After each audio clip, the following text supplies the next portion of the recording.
record list. Danny Ozark, number 3. And here is the starting lineup for the Florida Marlins tonight. Leading it off in left field, Chris Coghlan. Nick Johnson is the number 2 batter. Hanley Ramirez, the shortstop, hits 3rd.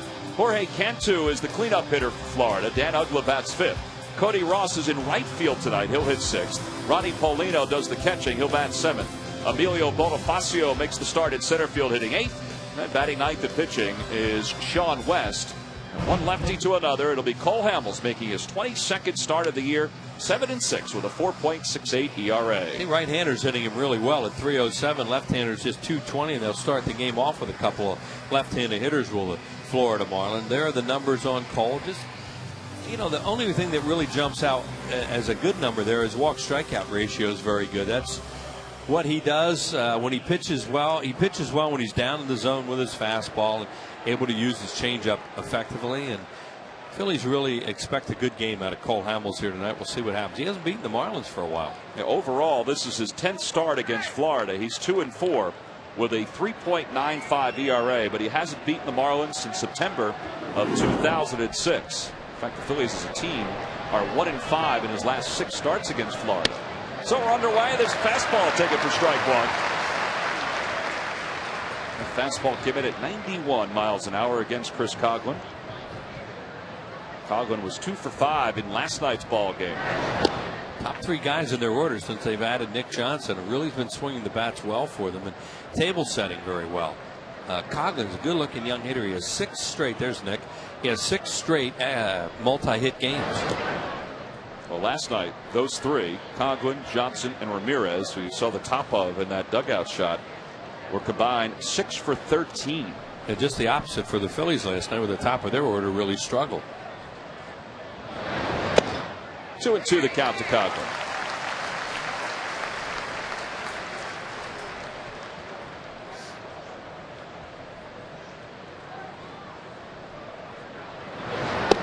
And he lays off. It's 3-2.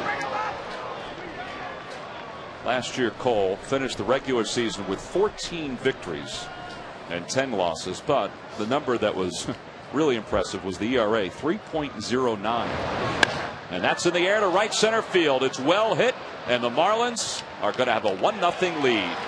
Coghlan with his 2nd home run against Cole Hamels. That's what he did to him in the game in Florida last time. Led off the game with a long home run to right center field. That was a 3-2 fastball right down the middle.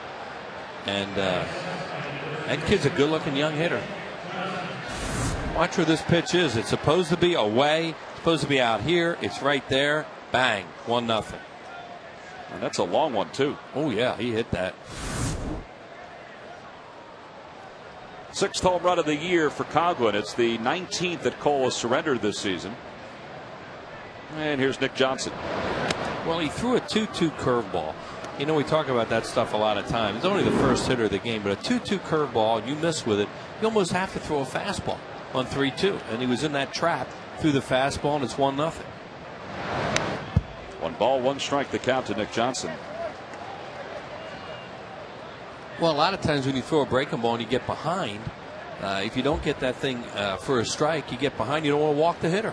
And what's the best pitch not to walk a hitter? A fastball, especially leading off the game. 1-2 the count to Johnson. They always say whatever you throw 2-2, you want to be able to throw a 3-2. And it doesn't mean you can't, but it's rare that he's going to throw back-to-back curveballs at that point in the count. Change up low. 2-2 to Nick Johnson. Johnson, since coming over to the Marlins on the 31st of July, is hitting .400 with a home run and 4 RBIs. And that home run came in last night's game. And he's down on strikes. He's a good fastball from Cole at 94 miles an hour. Last time when Cole pitched against these guys, Coghlan hit the home run. That's all they got off him. Time now for our Key State Chrysler Jeep keys to tonight's game. Well, you want to stop any Florida momentum. They want to come after the Phillies and have some patience tonight with the young pitcher they're going to face. And Shane Victorino is back in the lineup tonight in the 2-hole. And a lot of times he can bring energy to your offense. Back in the number 2 hole and back in center field for the Phillies. Here's Hanley Ramirez. Ramirez has 9 hits lifetime against Cole. He is the National League's leading hitter with a .345 batting average. with 16 home runs and 70 runs batted in.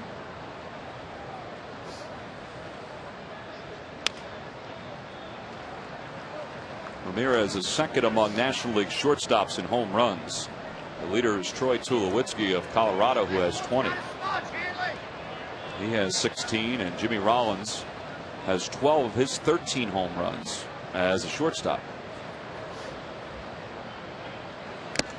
1-2 the count. Right, Jimmy has one as a pinch hitter.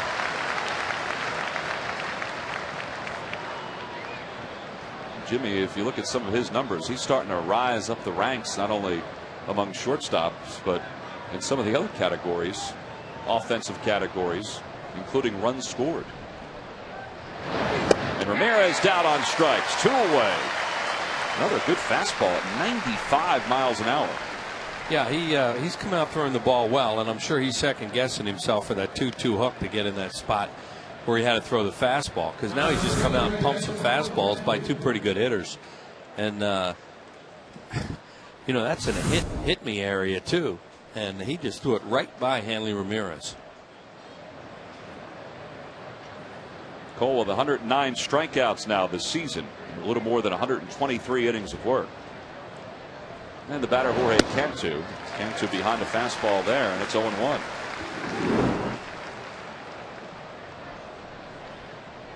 Cantu has 3 home runs against Cole. He only has 4 hits against him.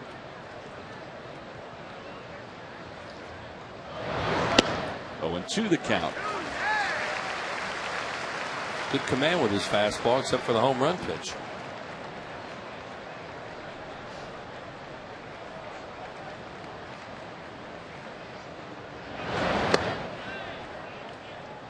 Cantu was 0 for 4 in last night's ball game. And he is struggling not only with 2 strikes, but also on this road trip for the Marlins. Hitting just 183 with the count, no balls and 2 strikes, or after that. And then he stays alive and wakes everybody else up over the Phillies on deck circle.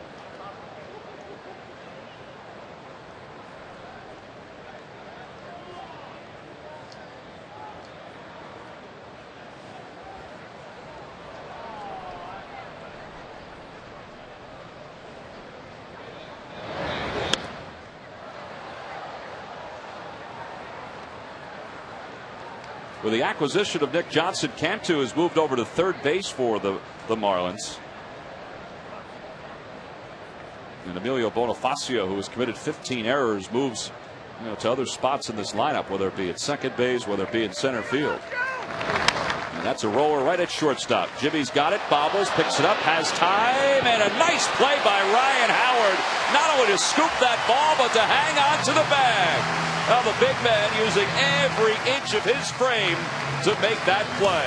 Hamels gives up a home run to Coghlan, but a little Phillies defense gets him through this first inning.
There, half of the first. Here's the Phillies lineup, brought to you by Budweiser. Leading it off at shortstop, Jimmy Rollins. Shane Victorino back in the starting lineup, hitting second.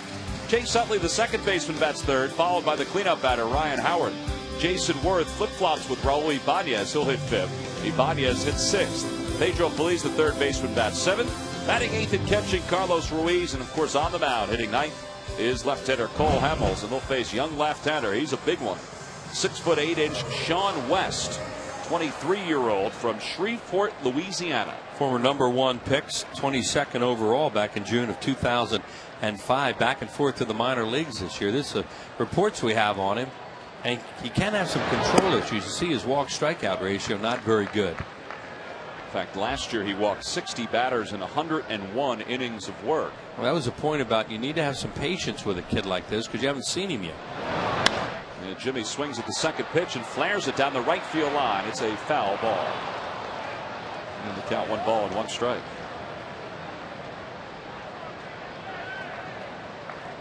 West was one of 5 first-round picks for the Marlins back in 2005.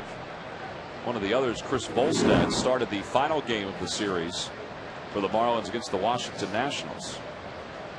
And to see what Jimmy has done not only this year but also against the Marlins in 2009.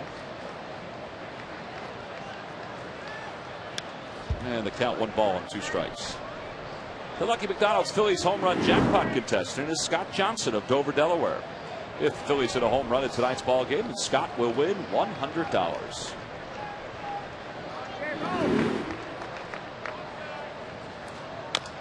Chopper over the mound. This will be a tough play. Ramirez has got it, and he doesn't have a play. And Jimmy's aboard. And that's the old do-or-die plan. Ramirez, if he'd have been able to transfer and throw immediately, probably would have gotten it because Jimmy's coming from the right side. He can't get down there as quickly as he can from the left side, but he bobbled it. Here it comes, and Ramirez knows he has to hurry. You know what? He has this cleanly right there. He makes the transfer throws. He's got him, but he didn't. There, he wasn't able to make the transfer. So an infield single for Jimmy, who's hit in 13 of his last 14. His 12-game hitting streak ended last night after he was 0 for 4. Now here's Victorino. And Shane takes a fastball inside. Victorino's been feasting on these left-handers that'll pitch inside, and I haven't seen West enough to know whether he's going to do that or not. That pitch was inside.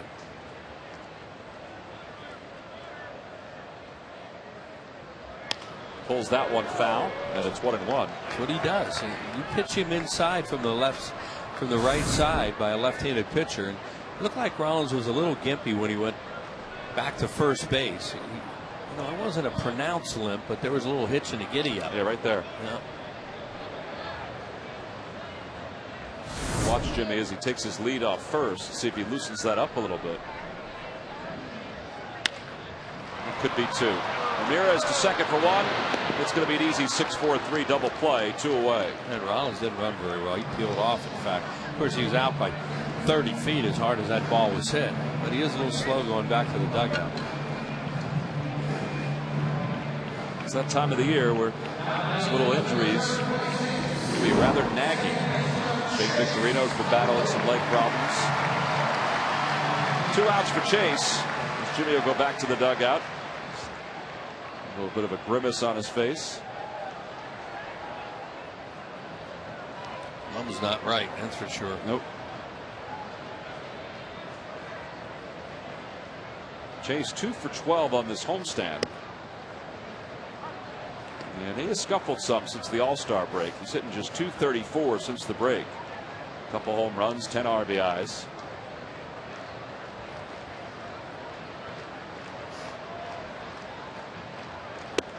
And the count, no balls and 2 strikes to him. This kid works fast. See how they're stepping out, trying to slow him down a little bit. I wonder how much of that is adrenaline. I mean, he has made 10 other starts in the big leagues this year, but this is his first one in a little bit of time. First one since July 11th against the Arizona Diamondbacks. I think he'd be very intimidating against left-handed hitters with his frame, and he pitches from the first base side, but numbers are very good against him by left-handed hitters. You know, he's all the way over in the first base side of the rubber, and 6'8". He's coming around these guys. 2 balls, 2 strikes the count. West on the mound, West behind the plate. Obviously, they're not related. or he wouldn't be allowed to do this. Joe West is the crew chief. Ed Rapuano is over at first. Paul Schreiber at second, and Paul Nart is around at third. And he stays alive. That got a piece of Ronnie Paulino.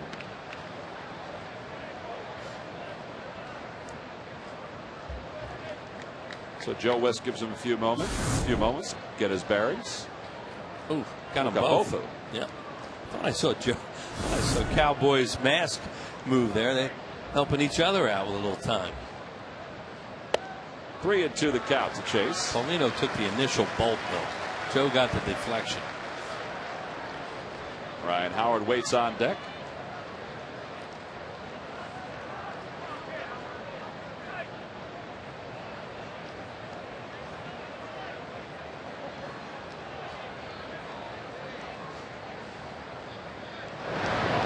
Ball four. Chase is aboard. Chase is fifth in the league in on-base percentage, and one of the reasons why is because he has walked a lot. He's also been hit by 17 pitches, so he's on base. And here comes Ryan Howard. We have his fastball, in scouting reports at 93, and he's thrown 295 at least on the scoreboard. So I was wondering if there was a little bit of an adrenaline rush for him. Just 23 years old. So the overshift on Ryan Howard, and the Marlins are the team that leave their shortstop at home, as opposed to putting him over on the other side and using the third baseman in that spot. That is Ramirez there, and Cantu is over there. So the numbers on Ryan Howard, his batting average is under 260 because this month of August has really been a rough one for him. He has struck out a lot, and overall has struck out 134 times and hasn't hit a home run since July 27th. And he pulls that one. It's a base hit right past Uggla. Utley's on his way to third. He'll be held there, and Ryan Howard is aboard with a 2-out single. Pretty good swing right there by Ryan. Not trying to do too much, just try to swing hard and get a base hit. Charlie Mantle spent a long time with the media talking about Ryan Howard before the game tonight, about tracking the ball.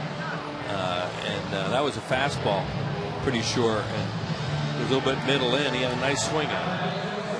Uggla almost caught that thing because he was so deep. Utley gets to third easily.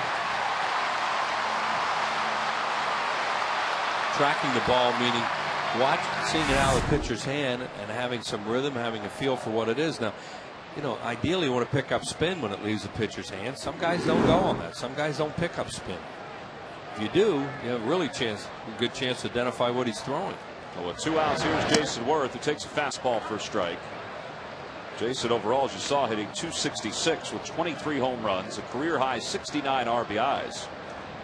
He also has a career high 65 walks this season. And he's got a chance to tie this game up. And he's down on the count, no balls and 2 strikes. See Jason Worth's batting average with runners in scoring position. He's the Phillies' leading hitter, and he's 4th overall behind Yunel Escobar, Hanley Ramirez of the Marlins, and Randy Wynn of the Giants. And he's got a guy in scoring position with Utley at third. And he's down on strikes. So the Phillies will strand 2, including 1 in scoring position. Sean West will take a 1-0 lead into the second.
Phillies victory at 5 cents for each cart of Phillies Grand Slam ice cream, sold to support the Phillies youth baseball and softball programs.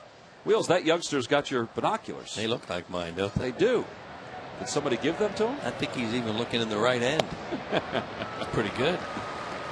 Well, his dad must, or his mom must be really smart. So. Yeah. Sister's smarter, though. She's got a box of popcorn. Right. You can look through them all you want. I'm going to eat. 1-1 the count.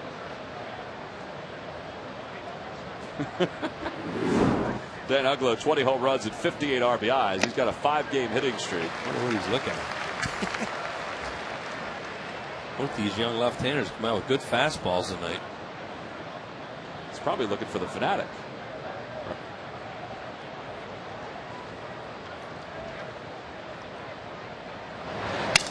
Broke his bat, slow roller to third. Tough play for Pedro. Off balance throw in time to get Uglow. Man, that was a really good play by Pedro Feliz. A really good play is right. He had a piece of the bat flying all over the place. Uglow called himself safe, and he was out. Look at Joe West taking a look at that bat. You know, umpires, they probably can't help but look at that bat when they pick it up. There it is, charging, a piece of the bat flying by him. Here it comes again. It's just an outstanding defensive play by Pedro Feliz on the run. Got a lot on that throw, too. So 1 away. Here's Cody Ross. Ross playing right field tonight. He is normally the Marlins center fielder, but their thought is that Bonifacio is by trade a middle infielder, so he's not really used to the outfield. And as Ross skies one to right center, it's not deep. Jason Worth is there. Anyway, they figure Bonifacio can see the ball a little bit better in the middle of the outfield instead of one of those corner positions. Well, it's true. You know, center fielder will tell you that's easier to play because he can go left to right out there and right to left. Hamels really thrown a lot of fastballs early in this game. Very few changeups, a few breaking balls too, but for the most part fastballs. It's like he's changed his approach to the Marlins, and they're getting a lot of late swings on him as if they're up there looking for changeups, and he's throwing fastballs and jamming them, or they're taking them, or swinging and missing. Well, they're fastballs that have been, with the exception of the pitch to Coughlin, in good spots too. Now there's a changeup. He started Paulino with a changeup, but he is a fastball pitcher here tonight. See Ronnie Paulino's numbers. They are as lofty as they are. 263 batting average because of that bottom note that you saw. He's 7 for 19 against the Phillies this year. He's hitting .368 against the Phillies. 1-1 the count to Ronnie Paulino. Hamels likes to work fast too. You see Paulino taking a little time there to fiddle with his glove a little bit just to slow him down. Good pitch on the outside corner. 1-2. On the Toyota Major League scoreboard, the Giants have defeated the Reds 4-2. Giants made 5 errors in last night's game, and they came back today to win it over Cincinnati. Benji Molina picked up a couple of hits. Reds have lost 11 of their last 13 road games. And they blew a decision for Lincecum last night. They're the wild card with San Francisco updated with their win. So the Marlins are within 4.5, or have dropped to 4.5 back. And a lot of the Marlins players have been saying in the papers the last couple of days that they feel it would be easier to win the division than it would to grab the wild card because they don't have anybody to climb over except for the Phillies in the division.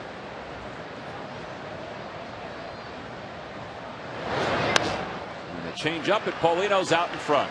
Hamels should have a very easy inning as Jay rolls under it, and he does. 1, 2, 3 go the Marlins. Cole has retired 6 straight as we go to the bottom of the second.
broadcast for tomorrow and the rest of the week.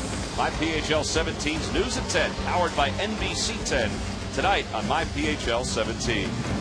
Well, earlier today we mentioned there were more than 50 alums that are here this weekend to help celebrate Alumni Weekend, and one of them is a guy who was with the Phillies for 9 years, and that is former second baseman Mickey Morandini.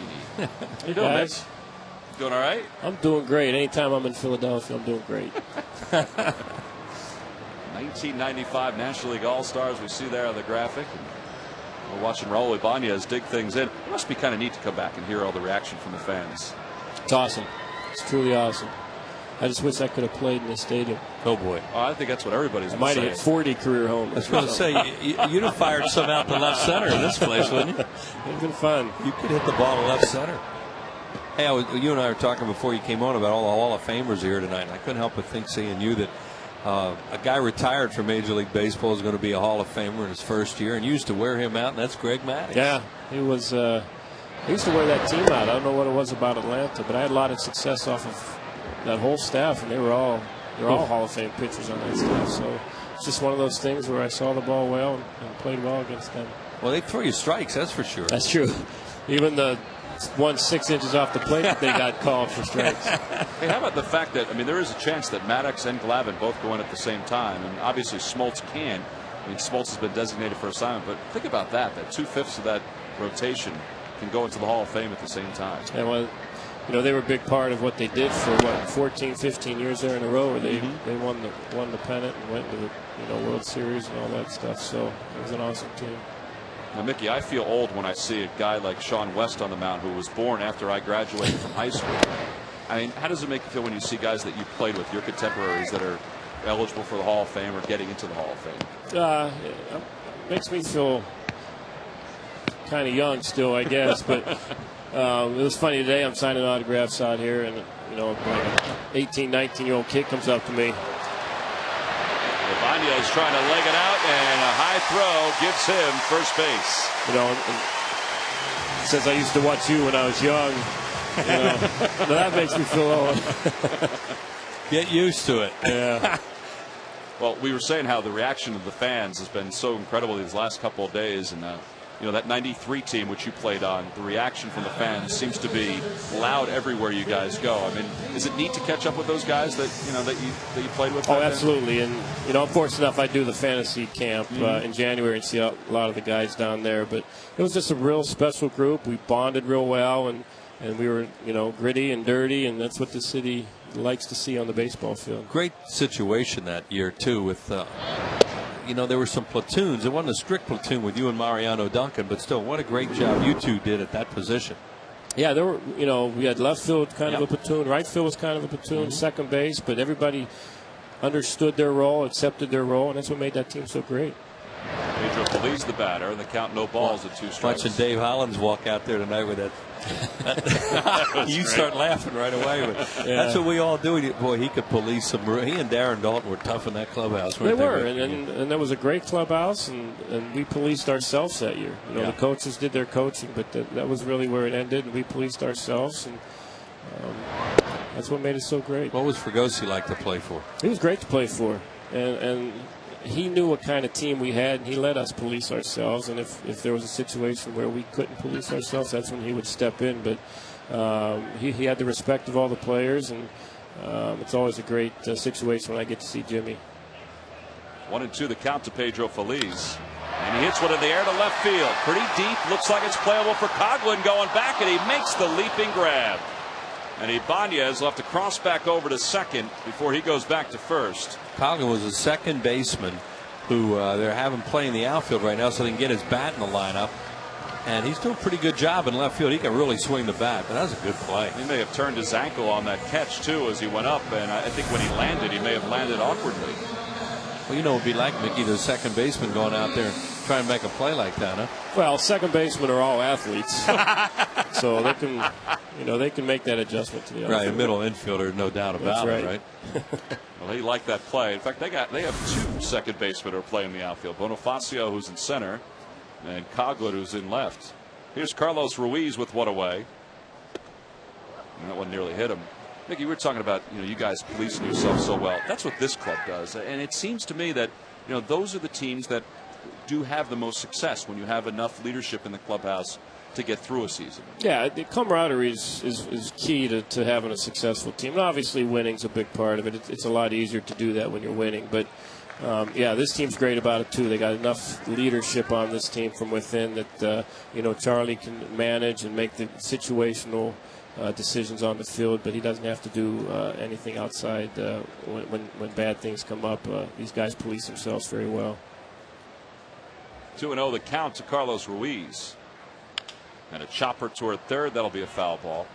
Well, we were talking to guys last night about Harry and his induction into the Wall of Fame before last night's ball game. And when I think about you, I think about Harry drawing your name out. Mickey Moore and Beanie. I mean, is that something that stays with you? Oh, absolutely. I mean, in the autograph line tonight, 4 or 5 people came up and said my name like that. Even in the Chicago area where I live now, people say it all the time. So it's something that has really stuck wherever I've gone. Oh, he loved those names with a lot of vowels. Oh, he did. Who's that guy from the Angels? Isakawa? Shigetoshi? I'll tell you, one of his favorite ones was a guy named Cecilio Guante. He used to say for the Pirates. There's a roller right side, and the Phillies are going to have their second hit of this inning. Runners on first and second with 1 man down. And it means Cole Hamels could be up there to try to sacrifice guys into scoring position. Both guys in scoring position. That one would have hurt, Mickey, if you dove on the carpet at the vet. Oh, I'd have a few burns on my legs right there. It's a little easier on the grass and the dirt. Yes, it is. It's funny you say about playing in this ballpark. I would think that a lot of you guys, when you look at some of the parks nowadays, and just how beautiful they are, it would be something that you'd look forward to playing. Yeah, absolutely. I mean, I got to play in most of the newer ones. I didn't get to play in Pittsburgh. But most of the new ones I got to play in, and I just wish I could have played just an inning in this field. It's awesome to be here. Cole squares, and he bunts it up the third base line. It'll go foul. Talking about getting the burns on the turf, though, but if you hit the ball on the ground with AstroTurf, if you were a ground ball hitter playing on AstroTurf, was that a little bit of an advantage? Oh, absolutely. Absolutely. And early in my career, that was part of the problem with me. I hit a lot of fly balls and had to make some adjustments in my swing, but as I got a little further into my career and with Dennis Menke and some of the hitting coaches I had, I was really able to utilize that turf to using my speed and getting a lot of ground balls. Do you like catching up with those guys, some of those coaches that helped you along the way? Oh, absolutely. I haven't seen some of them in a while. But yeah, obviously Vuk and Larry Bow were probably 2 of the most instrumental coaches that I was able to work with. Well, they would get their point across. That they did.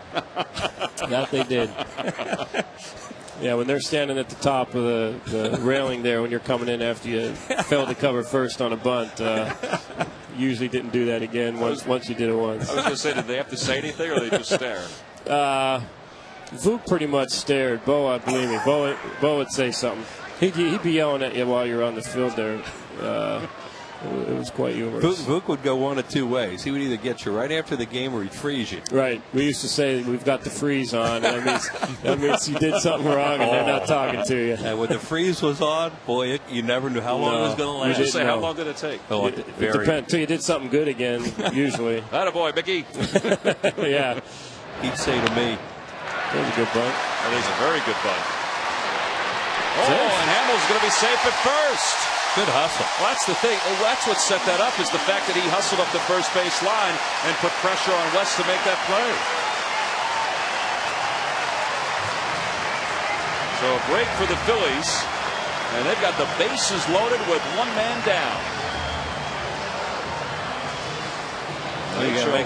They got 2 runners in scoring position. And we'll make something. Now here's the bunt right now. As Mickey said, as soon as he bunted, great bunt. Now here's West. He takes a little bit extra time. He winds up and fires it, pulls Ugla, the second baseman, off the bag. That's Mickey, you can describe this when you're covering first base like this, the second baseman. What's that like? It's not as easy as it looks because you're actually running away from the baseball. So the key to that is you got to get there in plenty of time to where you're not on the move. Another thing too is that where your feet are, it's tough to stretch for anything. It is tough to stretch because a lot of times you have to be on the move a little bit, so it is hard to get that stretch in. Here's Jimmy, and the count 1 ball and no strikes to J-Roll, who reached on an infield single his first time up. Nice thing about Vuk and the freeze was sometimes he'd come to me and he says, I'm freezing him, and he's coming to me first. That's exactly right. That's exactly right. Oh, boy.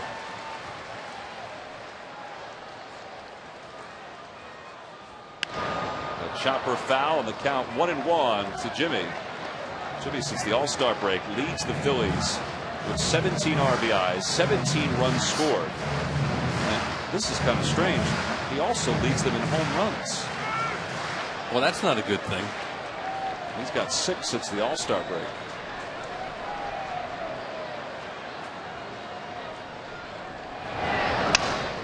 Slow roller towards shortstop. Ramirez is thrown to second, gets 1. A run does score. The game is tied at 1. How about that pitcher going into second base? That was a pretty good slide right there. Making sure that nothing happens. Good job by Hamels. It's a guy that wants to win right there. Really? Right? Pitcher. Well, you described this, Mickey, when you're a second baseman. What's happening here? Well, that's a tough play for second baseman, too, because you don't see that runner coming in there. So you got to get out of there as quickly as you can. You know, that's not a routine double play ball. So I don't know if they get Jimmy at first there anyway, but that's a real nice job by Cole. We'll give it RBI to Jimmy. It's a 1-1 game, and here's Victorino. As Ibanez scored. Raul now with 66 runs scored. And you just mentioned how it's blind playing second base. We talk about it a lot.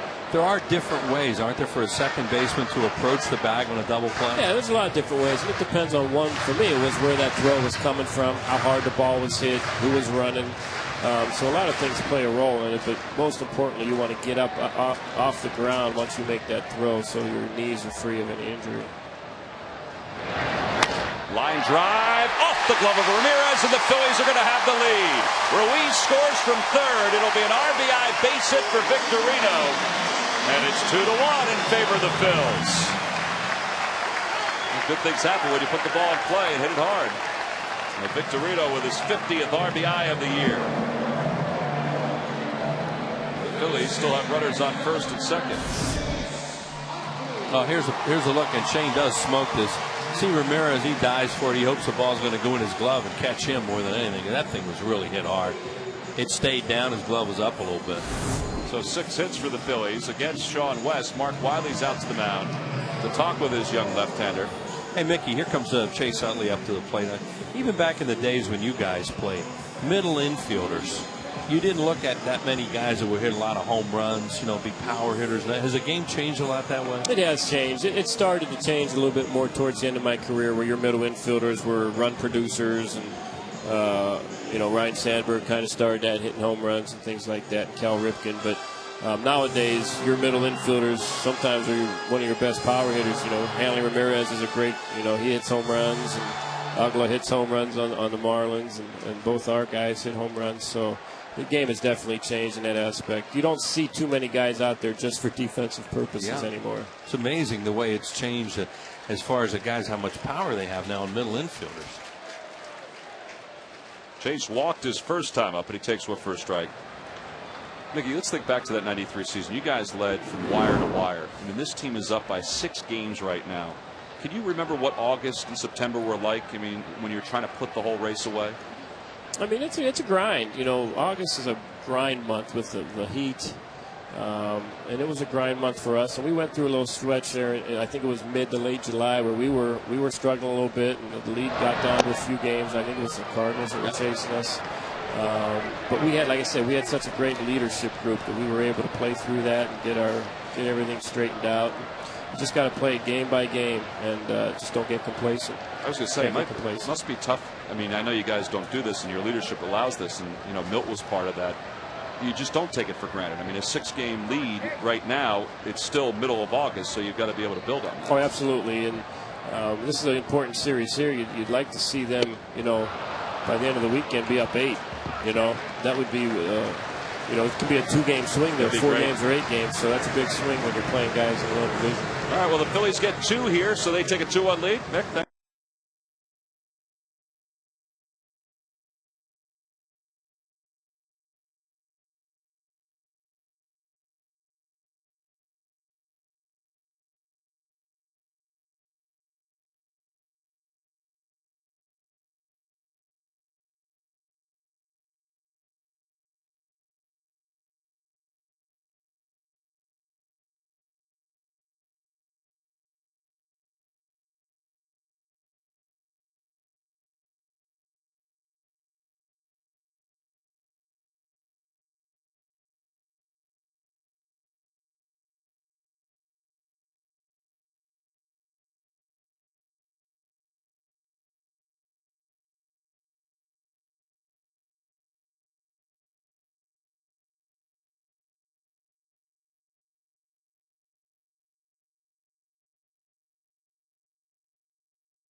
Log on to Phillies.com. Go to the fan forum section for all the information. And please submit your answer to the subject line. Which Marlins player hit a pinch hit grand slam as his first major league at bat? Oh, I got that. That's real easy. The answer will be revealed in the 7th inning. Give you some time, Wheels, to think about it.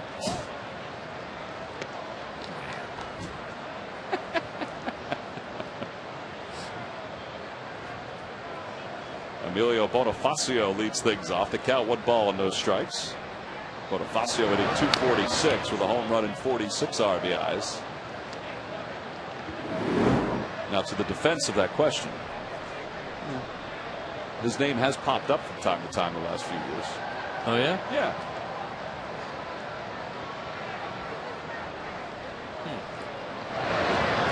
Why? Well, he has to.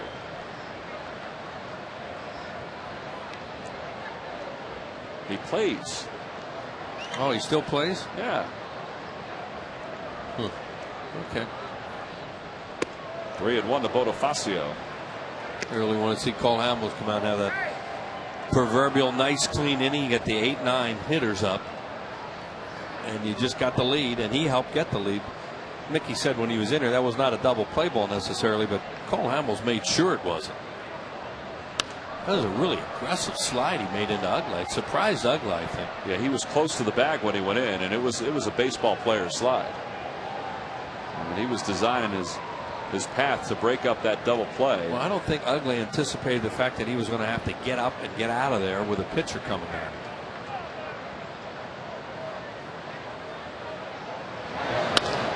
Toward the middle, Utley backhands, has to hurry. Throw is on one hop, and he drops the ball. Ryan did everything he could. Bonifacio's so fast. Yeah, that guy can fly. I don't think even if I think he was calling him safe before he bobbled it. Think so? No, it is an infield hit. Tough play here, Tom. And Utley does all he can do. Now, yeah, he was. Now here it comes out. He's going to beat this play. Ryan can't hold on anyway. So they'll keep an eye on Bonifacio, who has stolen 19 bases this year. He has been caught 7 times. Sean West 1 for 15 in the big leagues. See, they have that padding on that vulnerable left arm. He's a left-handed pitcher batting right-handed, so you know that's a little dangerous. So you can see they're making him wear that thing on his elbow. West down in the minor leagues was 2 for 12 as a hitter this year. He only had 1 sacrifice. And he bunts that one foul, so Cole's ahead. No balls at 2 strikes.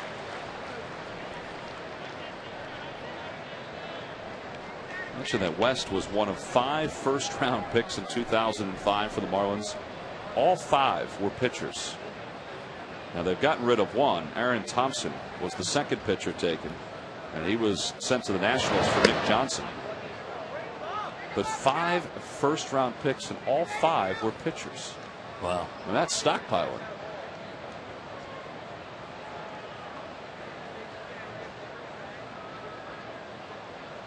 One and 2 the count to him.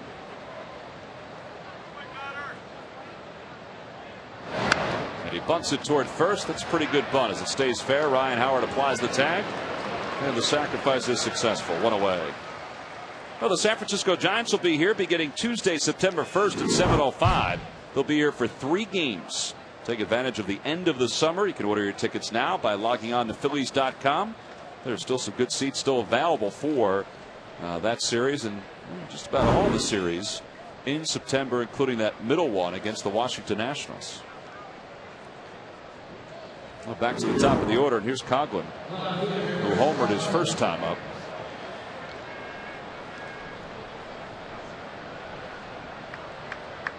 Coghlan is now 10 for 21 for Florida on this road trip. He has been arguably their hottest hitter.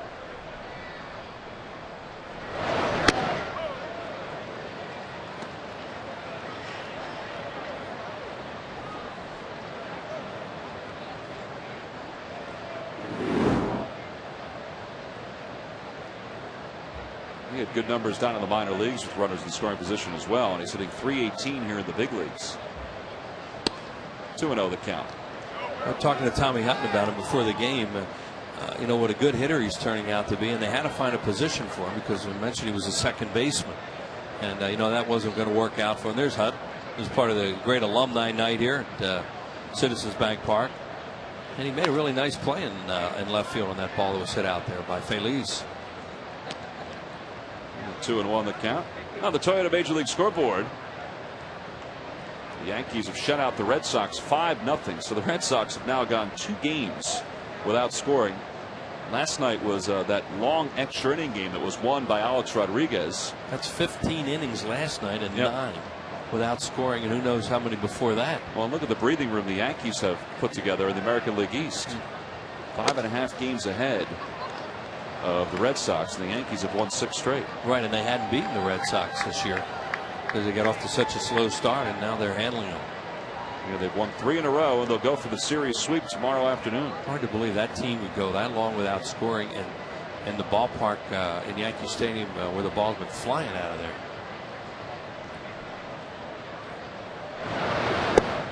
Ball 4, and Coghlan draws a walk. So the Marlins have runners on first and second. That's the first walk issued by Cole. And Nick Johnson will be the batter. Well, if you can't follow your Phillies, you can follow them on your iPhone or iPod Touch with MLB.com At Bat 2009. Visit Phillies.com on your iPhone or iPod Touch to make your purchase today. Nick Johnson struck out his first time up. 1 of 2 strikeouts for Cole. And the count 1-0.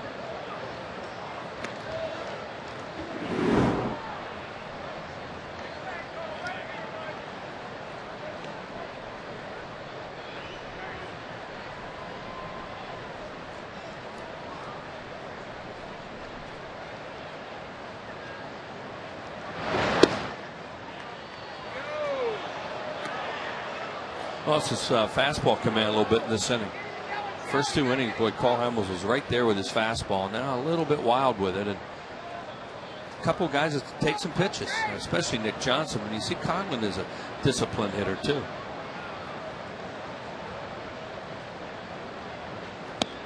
This is really the first time that Cole has worked from the stretch, because he gave up the home run to Coghlan in the first, and then worked from the windup to the next 6 batters, well, 7 batters. And he just threw Johnson a 2-0 changeup, struggling with his fastball command. So let's try one of these, and he got it over.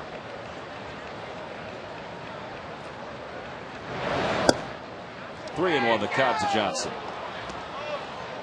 With Hanley Ramirez waiting on deck.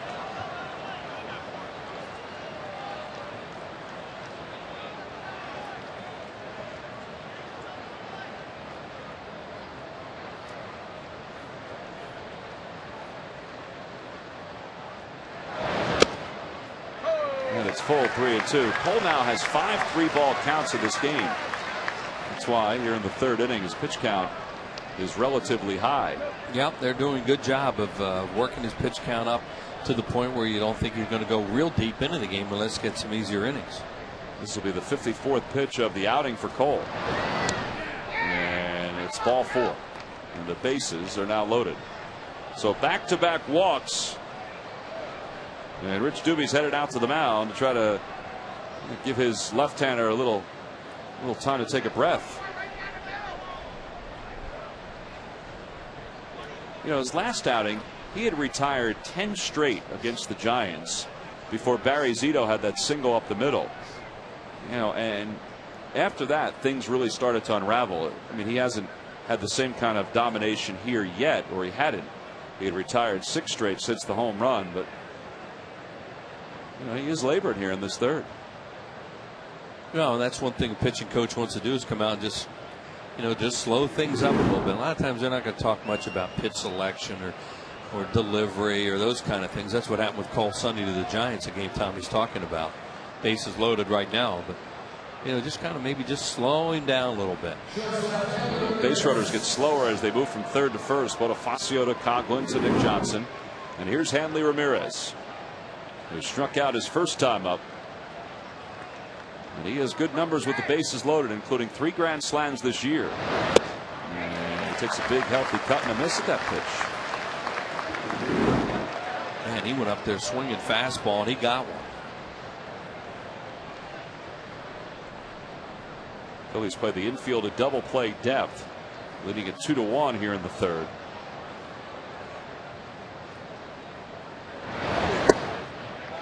And that one just missed. Fans are yelling a lot at Joe West right now, but those pitches aren't strikes. You can hear them a little bit, but you can also see them behind home plate. You can see their mouths moving at Joe West. Pitches inside. 1-2 the count to Ramirez.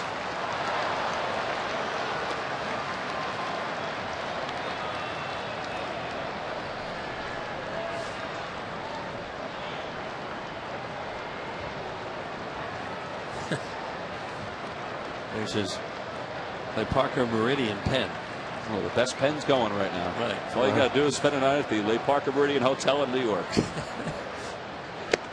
Ooh. They're close. That's great looking at the reaction of the fans behind home plate. Not even the verbal reaction, but just the physical reaction.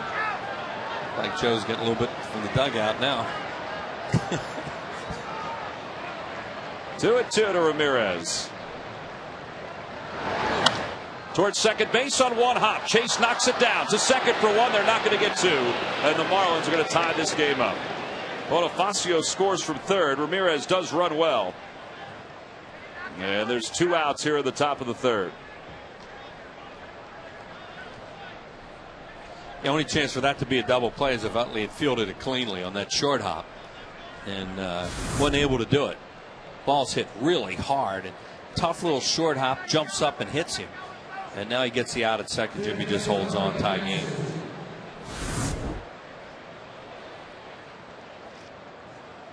So 2 outs. And the cleanup batter Jorge Cantu grounded out to shortstop. You can see out of the corner of my eye Hanley Ramirez, as he was breaking out of the box, just accelerate as he was going up that first base line. There have been times during his career where he hasn't always run everything out, but he smelled an RBI on that one. Well, what he smelled was, I better not hit it with a double play and stand here, because that looked like he had a chance to be caught on the fly at first. That's why Nick Johnson couldn't run right away.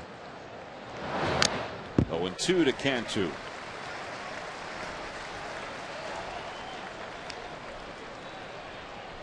Marlins only have 2 hits in the game, but a lot of base runners. One of them's a homer. Yeah, 2 hits, 2 walks by Cole.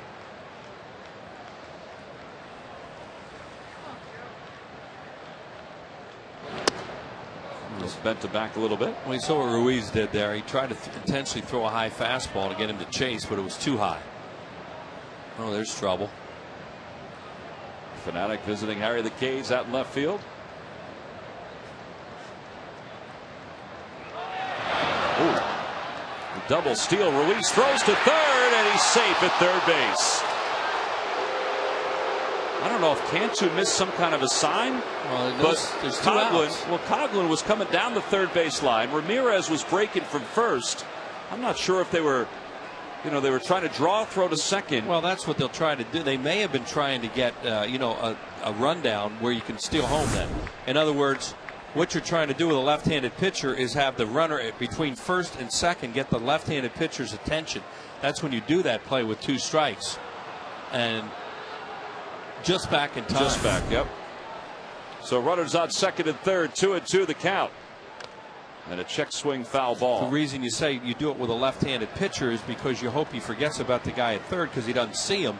So he gets the attention with the runner going between first and second, get him in a rundown, and then hopefully the guy steals a run for you from third. And that's normally the way you'll do it. You don't see it that often. No, very rarely. That was a play you used to see a lot more, but you're right, you hardly ever see it now. In the air to shallow center field. Jimmy Rollins is under it. He'll call everybody off, and the inning is over. But the Marlins do score a run. They tie it up at 2 apiece. They strand 2. We go to the bottom of the third. Ryan Howell to lead things off.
you by Dodge. Live strong, live bold. Live now. Dodge, grab life.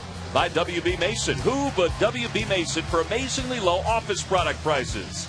By Bud Light, with just the right taste that never fills you up. The difference is drinkability. And by your local Chevy dealers. Last of the third here at Citizens Bank Park. It's a 2-2 game. Phillies have 6 hits, the Marlins with 2. And again, it's Alumni weekend, and we're joined now by Gene Garber, former Phillies pitcher, who is a proud resident of Lancaster and getting a chance to come here this weekend. How you doing, Gene? Great. It's great to be here. How's that farm working out? Fun night. Very good. Yeah? Better. It's my livelihood now. That's good. You just said you're having a great time, Gino, and it's good you don't have to go out and pitch, huh? I think I could still do it in some of the exhibitions I've seen over the past couple of months. Hey, you know, the bullpens are so important nowadays. When you pitch 2-3 innings a lot of times. The era of specialization, how would you have reacted to that? I wouldn't like it. I think one of the problems is that pitchers never get to pitch and develop good mechanics. And I discussed a little bit earlier with another reliever. Pitching 3-4 innings sometimes really gets your mechanic. That would keep me going for 6-7 weeks. Be able to pitch that long. Ryan Howard sends one in the air deep to right, fair or foul. It's a foul ball. It makes you think you're pitching to Willie Stargell, huh? No, I didn't have too much trouble with Willie.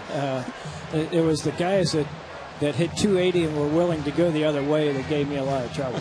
Well, you had we'll watch right here. You see Ryan Howard trying to keep this baby fair, and he can't do it. For people that don't remember Gene Garber, you had an unbelievable changeup. And is that why you're saying sometimes that, that the guys would go the other way on you? Yeah, the guys that would stay back just to hit the ball.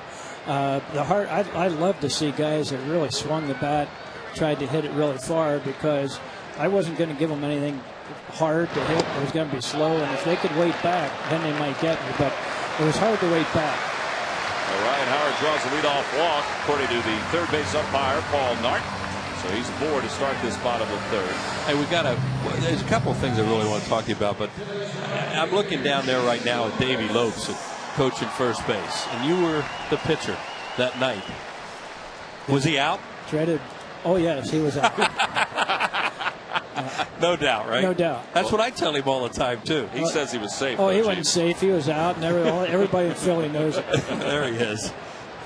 He was one of those guys that, wow, he was a heck of a player, wasn't he? He was. And he was on a great team. And that's sort of one of the rivalries that no longer exists quite the way it did, and it's too bad. Well, you looked up the box score of that game, and it just goes back to what you were talking about. You were in your third inning of work, weren't you, in that final I was. inning? I came in the seventh inning. We were ahead by 1 run, and I pitched the 7th and 8th. We picked up a run.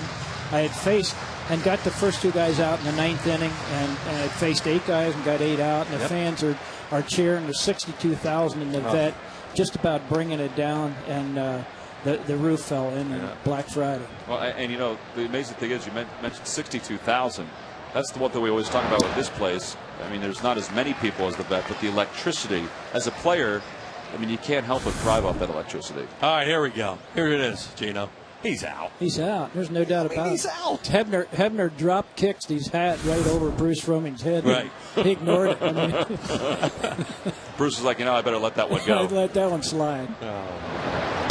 In the air to straightaway center field, Bonifacio is under it. And what a way here in the third. You had a great career, and after you went to Atlanta, and you faced Pete Rose when Pete Rose was in the middle of that unbelievable hitting streak, and you stopped it that night. Talk a little bit about that pitch you threw the 2-2 to Pete Rose, and he's still mad at you. Well, Pete's still mad, yeah. Wheels, as you know, I never had problems with control. I could always throw the ball across the plate. But that night, my knees were shaking. I was so scared. I had come in the 7th inning again that time, and I pitched the 7th and 8th. We got 10 runs. We're ahead something like 17-4. And Coxie wanted to take me out of the game, and I said, Bobby, I'm ending the streak. And so he said, okay, go ahead. And so I go back out in the top of the 9th, and I know he's the third hitter. And all of a sudden it hits me. I'm saying, what if I walk it? I'm mud the rest of my life. You know, I mean, you're never going to get over that. The media had never let it. Fans wouldn't let you get over it. And so I got the first two guys out, and Rose comes up, and my knees are shaking. And I think the only other time was my first game in the big leagues that my knees shook on the mound. And so I got behind him 2-1, and so I said, okay, 2-1. My bread and butter, my control pitch is the changeup. And I threw a changeup 2-1, and it was a pitch that it was perfect. And somehow I fouled it off, and I come back. I said, I got to come back. I don't want to go 3-2. And I come back with the same pitch and left my hand. I said, oh, no, it felt bad. And he swung right through it. I said, all right. And he's been mad ever since. Yeah. Because, well, how can you throw me a changeup? And everybody thought, well, that was Gene Garber's best pitch. Well, his complaint, too, was I was pitching like it was the ninth inning or the seventh inning of the World Series. Yeah, that's how he plays. He plays the same way. And he plays the same way. Exactly. And I said, well, thank you, Pete. That's the way I have to play. And Phil Necro, when I went to Atlanta, Phil also expressed it the same way. He said, you should throw every pitch as though it might be the last pitch you ever make. Well, I think a lot of people, around baseball really admired you for the reason we're just talking about. As you approach that, is that, hey, 44 in a row, he's going after Jody's 56, a record that'll never be broken. And if you're looking at Pete Rose, you think, hey, this guy could do it. Absolutely. I wanted Pete to break the record, but not at my expense. Right. I wanted to be the guy to stay if I had the opportunity. And it would have been great to see him. And that's why Pete, had said some disparaging things when it was over. Little slow roller. West bobbles it, and Ibanez is going to be safe. Raul has not hit the ball out of the infield yet, but he's been on base twice. I think Pete Rose was talking out of emotion as much as anything. But Pete, you have to understand, believed that he could break that streak. Oh, he did. And he was the last out of the game, so he had no time to reflect on what he was going to say. Right. And so, I think had he been the first out of the ninth inning, I think it would have been totally different. Well, Mark Wiley's going to head out to the mound and talk to Sean West. And Gene, you talked about your changeup and how that was your bread and butter pitch. Who taught you that pitch? But who got you going to throw that changeup? Well, it was self-taught. It was? Okay. During my first year as a professional, I was 17. I was playing in Batavia, New York, and it was 368 to dead center field. And I said, you know what? I was dead over the top with, dead red. And about the second inning I pitched there, I said, I better figure out something different. And so I became a sidearm pitcher. And then I started saying, I better come up with a changeup. And after that winter, I sort of devised my own changeup, and it worked for me. Well, and the sidearm part of it, I mean, there are probably a lot of organizations that would say, oh, we don't want you to go to that style. I mean, but, you were able to do it very early in your career. Well, you have to understand, this is back, I was playing for Pittsburgh in the 60s. I'd never had a pitching coach in the minor leagues. So you're on your own. I played 8 years in the minor leagues, basically, most of 8 years for them. Never had a pitching coach. Pedro Feliz, the batter, with one out. Well, the other thing that you had, your delivery was kind of a corkscrew. You would turn to the side and all that. You had a lot of deception in your delivery, right? Well, I modeled myself pretty much after Louis Tiant, who was the great Cuban pitcher that pitched in the big leagues and then struggled with arm trouble and came back later. But Louis had all types of deceptive moves, and I modeled myself after. Pedro flying out to fairly deep left field his first time up. The count 1 ball and 1 strike to him here with 2 runners on base. And Sean West has thrown himself a lot of pitches in this outing. 2-1 the count. Well, you see a lot more of this nowadays, I think, Gino, than when you played. As you have a lot of these young kids that are up here, and maybe a year or 2 more in the minor leagues would serve them well, but the game's just not that way anymore, it seems like. No, it's not. And one of the biggest problems I see, and baseball has a lot of problems, and some very serious that need to be addressed. We can play a 15-inning nothing game that takes over 6 hours. That's a disgrace. Yeah. That's not a classic game, as the media is calling it today. That's a disgrace. And one of the reasons is we don't expect enough out of our pitchers. We baby them too much. Well, I think Nolan Ryan's been talking about that too, and increasing the pitch counts for all of his pitchers down in Texas. In fact, not even looking at the pitch count anymore for a lot of his young players. There's a bouncer toward the hole at shortstop. Ramirez to second for one. Ugla can not turn the double play. And the Phillies are still alive here in the third inning. Well, Gene, here's the quote for Pete Rose at the end of his streak. Gene Garver ending his streak. He treated it like it was the 9th inning of the 7th game of the World Series. Phil Niekro would have given me a fastball hit. Now, Phil Niekro would not have given him a fastball hit. He didn't know Phil Niekro very well.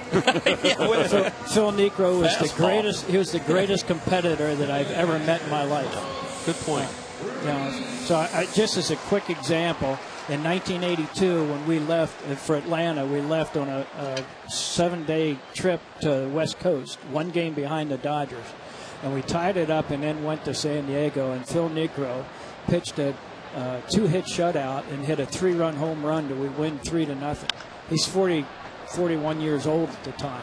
That's a Hall of Fame performance. Yeah. You know, he was such a great competitor, and that was a real privilege for me to play behind guys or alongside guys like Steve Carlton, who was a great competitor, and Phil Niekro. Well, you know, like we said before, just so many people, I think, admired you because you did approach that at-bat with Pete Rose the way that you did, and just didn't say, come on, I'm going to give you a cookie to hit, and you can keep this hitting streak going.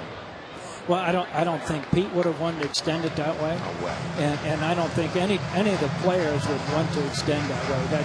That's not the way the game was played then. I don't think it's played that way now. But certainly the integrity of the game has to be maintained at all times. 0-2 the count to Carlos Ruiz. Throw over to first. How good was that 70-17? It was good. The Phillies had a great team. There was an awful lot of negativism, though, because it had been forever, you know, since the Phillies had won, and that hurdle sometimes is so hard to get over. Yeah. Doesn't matter how good you are. Carlos pops it up right side of the infield. Nick Johnson is under it. And Sean West with all of his pitches. Oh, and he bobbled it, and he dropped it to the ground. Wow. Howard scores from third. Phillies over to third.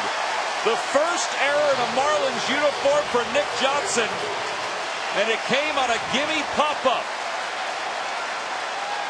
And with all those pitches Sean West has thrown, he's not out of this inning. And it's 3-2 Phillies. Believe that. Nick Johnson is one of the best first basemen in baseball. A pop-up to end the inning. I wrote it down in my book. Here it is. Plank. Wow. It's almost as if he took his eye off the ball at the last second and looked toward his right. I don't know. Well, Howard scores. Second error of the inning for the Marlins. What do you think his Uncle Larry Bow will say when he sees that, Gino? I tell you what. That's part of the game. Yeah. You know, the last person you would expect that was going to drop one tonight was Nick Johnson. Nick Johnson. That's the way it goes. And the media can hardly have this because you guys today, and I'm including you as part of the media, you've got the game so specialized, you know what should happen because of all the stats. Right. It doesn't go there. That's why baseball is such a great game. It's unpredictable. Football, basketball, they're not nearly so unpredictable. That's a great point. This is just, that's why it's the greatest sport in America today. 26 pitches now for West. Yeah, there's some nights when you look out there and you see a certain pitching matchup, for example, you say, well, no way you're either going to win. And the next thing you know, it's just the opposite of the way it turned out. I heard that a week or so ago. Two starters and said, boy, this will be a pitcher's game. This will be a low-run game. Well, both guys are gone by the third inning. You know, it was an 8-7 game already then. So, you still enjoy watching the game? I do. I get frustrated, especially because what I watch is the pitching. And what I see now is a lot of guys that don't have the command. They have the stuff. They certainly have the stuff and they have the pitches. They just don't have the command, and they don't know how to use it. And so many times they get in a little bit of trouble, and they're going to do the macho thing and go a little harder. And when you're in trouble as a pitcher, you should back off. Cole Hamels is a good example. You watch Cole, he gets in a little trouble. When you say, okay, I got to go hard, you throw a changeup. Oh, Jamie Moyer's that way, too. That's why Jamie's pitching when he's 100 years old. 3-2 the count to Cole. Can velocity be a little overrated then? Is that your point? Velocity is probably the top. There's three things: velocity, ball movement, and the control. and it depends. You've got to have one of those really good. And whether it's velocity meaning a lot or velocity meaning a lack of velocity. Then will be off from first base. The 3-2. Checks his swing. They appeal. He went around, says the third base umpire, Paul Nart. The fact that Paul had a lean like that to signal that he went around leads me to wonder if he saw the swing or not. Who knows? 3-2 Phillies. Gene, thanks for joining us. My pleasure. Appreciate it. Gene Thanks. Garber, Hey, Gene, our guest. thanks a lot for coming. Yeah. We head to the fourth inning on Alumni Weekend.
Star Gary Maddox barbecue challenge took place, and I was in the chicken category. I got to taste some chicken, some real good chicken. Oh, you did, huh? Yeah. And also, you look like you're confused a little bit. I was a little confused because there was some with rub on it, there was some with sauce on it.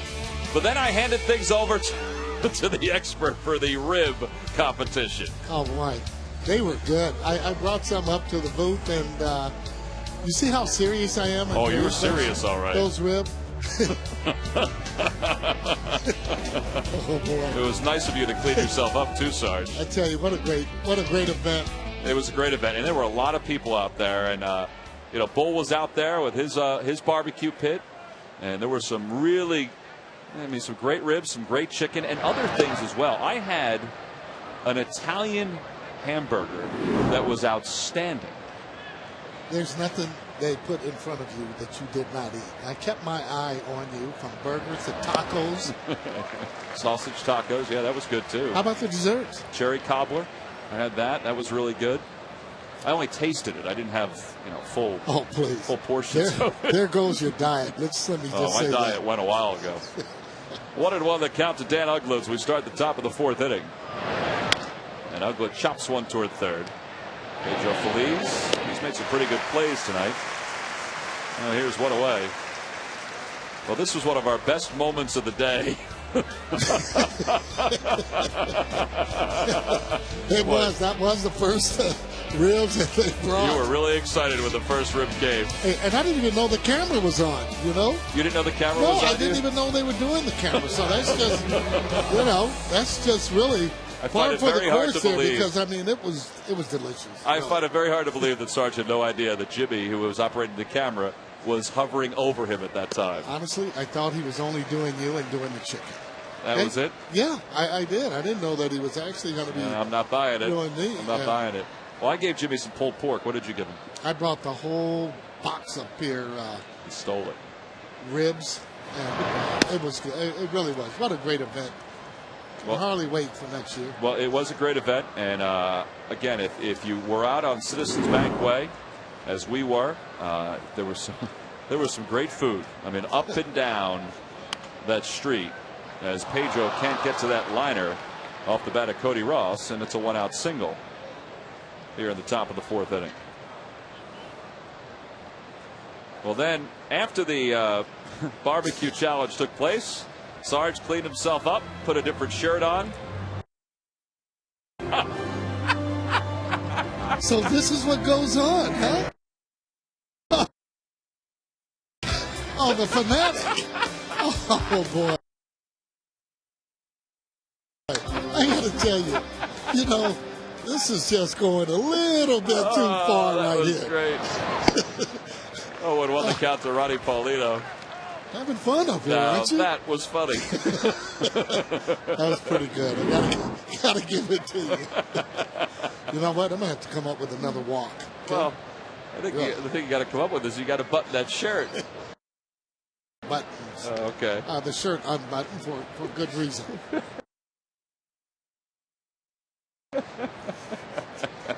Well, it's been a good day. Really has. Good to see everybody. Good stuff by Gene Garber and what he was saying. Almost angry with the pitchers for not throwing more innings. Well, he's not alone with that assertion.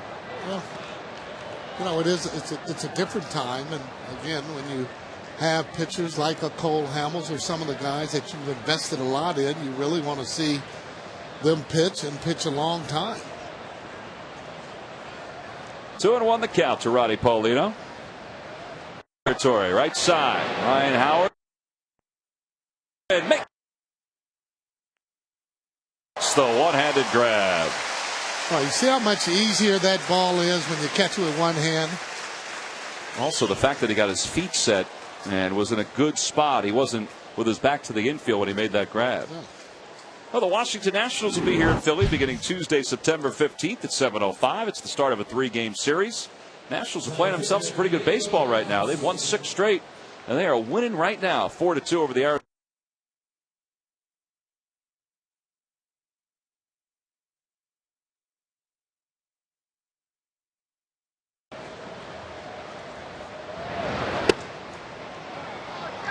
Be nice to get Bonifacio here and allow the pitcher to lead things off in the top of the 5th inning.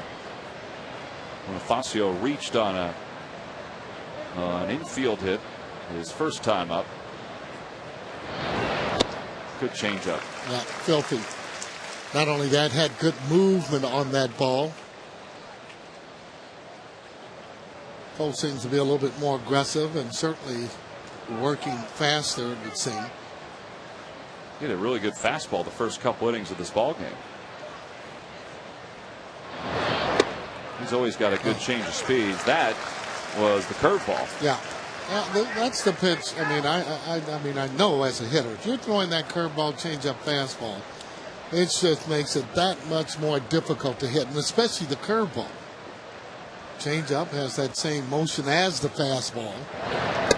Good curveball. Call strike 3. Bonifacio down looking. Cole strands one at first. And he got one of those shutdown innings that Sarge talks about as he goes to the bottom of the 4th. He leads it by 1.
Angus burgers made with juicy 100% Angus beef.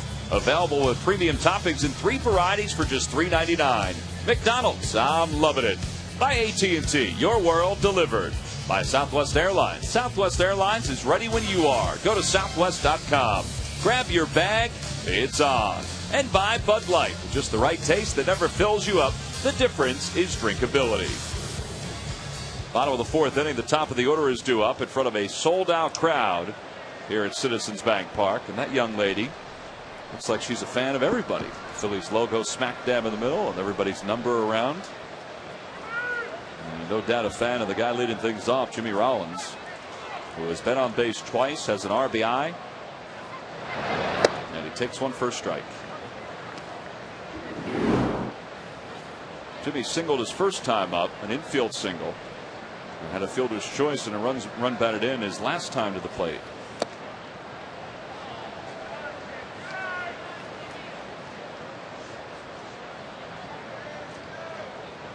Phillies have stranded 6 so far against Sean West.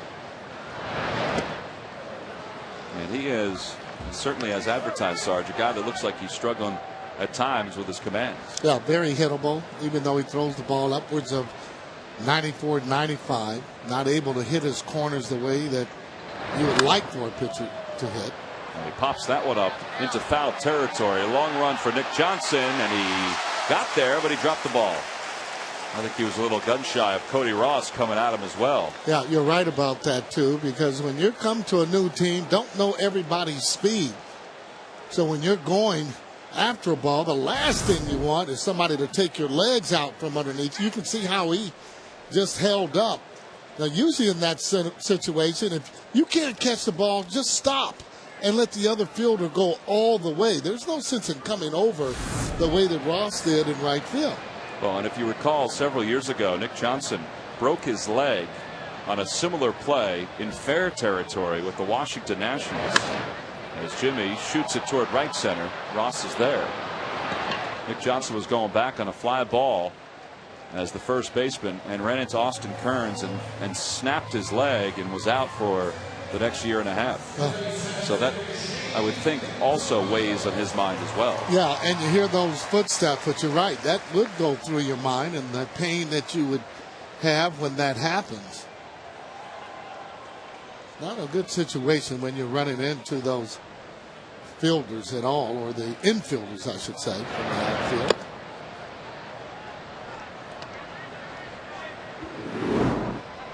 Shane had an RBI single his last time up. 50th RBI of the year for Shane. 4th hit on this homestand. And the count 2 balls and no strikes to him.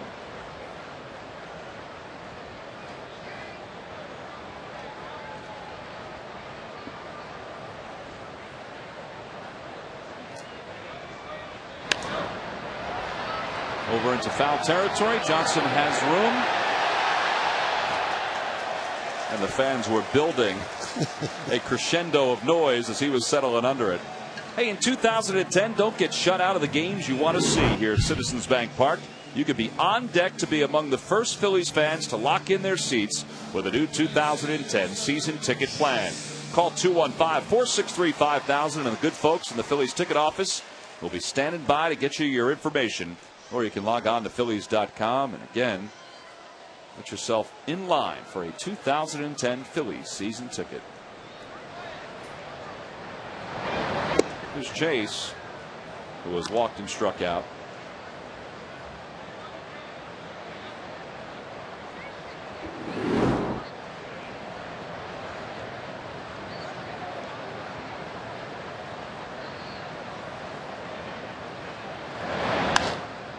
On the count, no balls at 2 strikes to Chase Utley.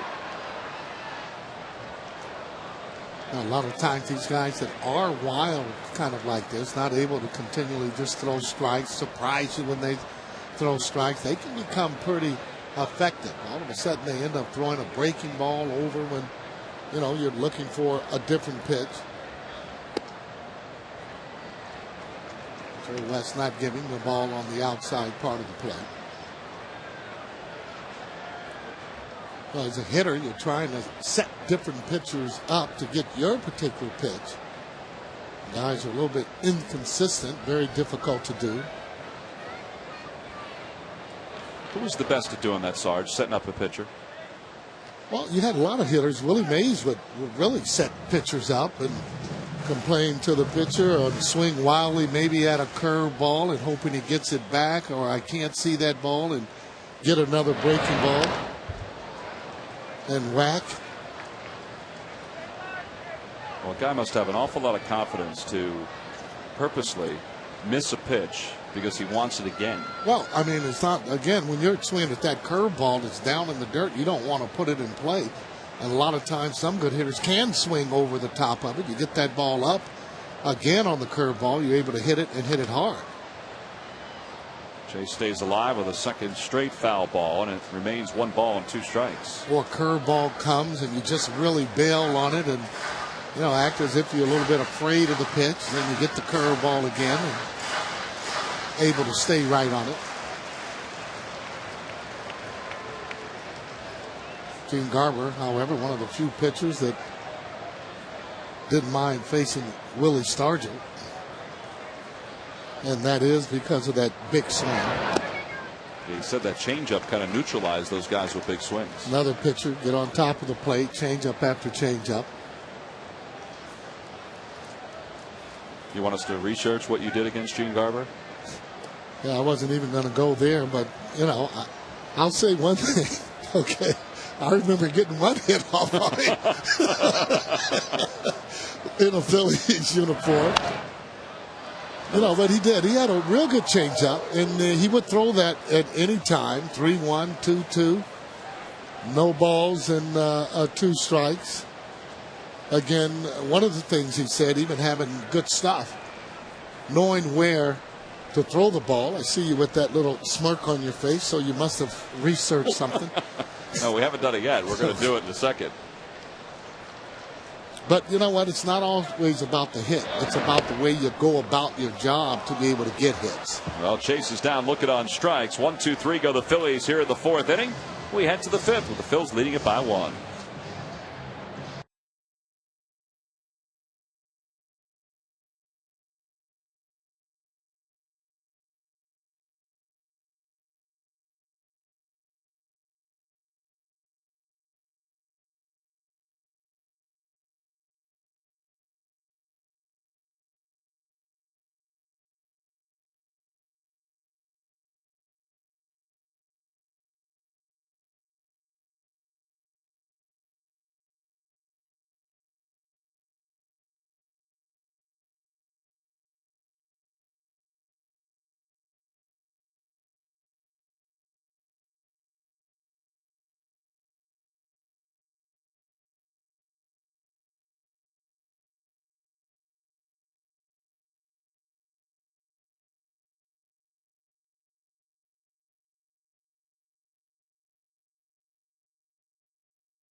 Tomorrow, the primetime epic drama critics love, so will you. For producer Sam Ramey, My PHL presents Legend of the Seeker, followed by Law & Order SVU, My PHL 17.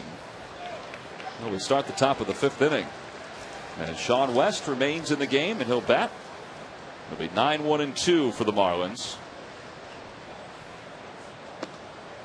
West sacrificed his only time up. Well, it's Alumni weekend here in Philadelphia.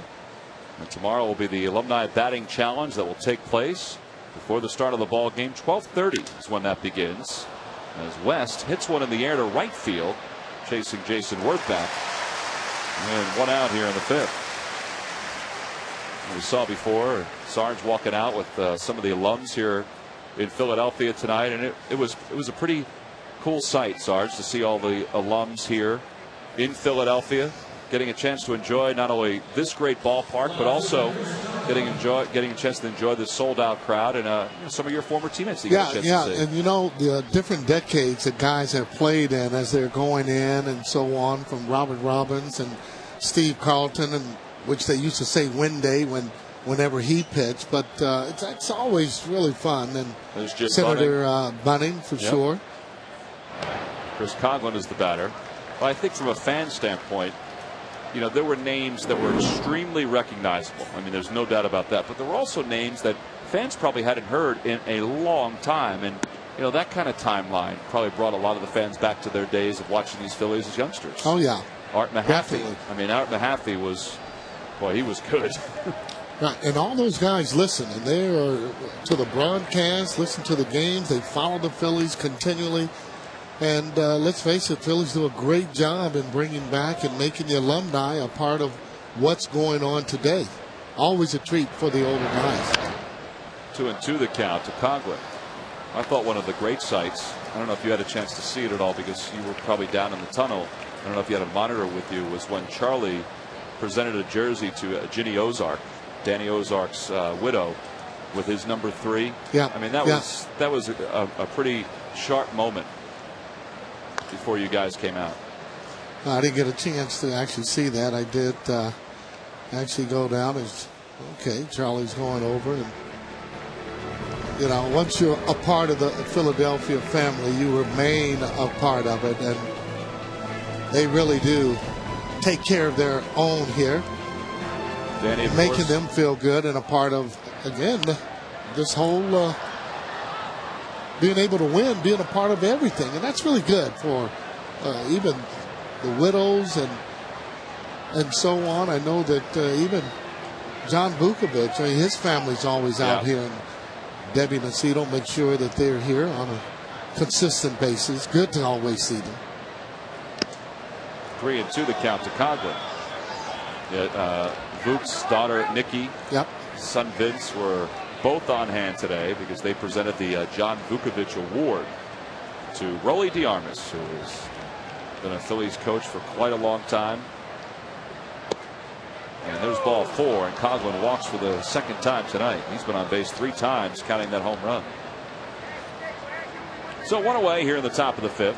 Well, the Houston Astros will spend the final week of the regular season, 4 of those 7 days here in Philadelphia, beginning Monday, September 28th at 7:05. It's the final Hatfield Dollar Dog Night here at the ballpark.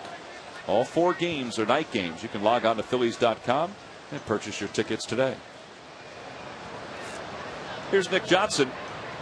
He walked his last time up and struck out.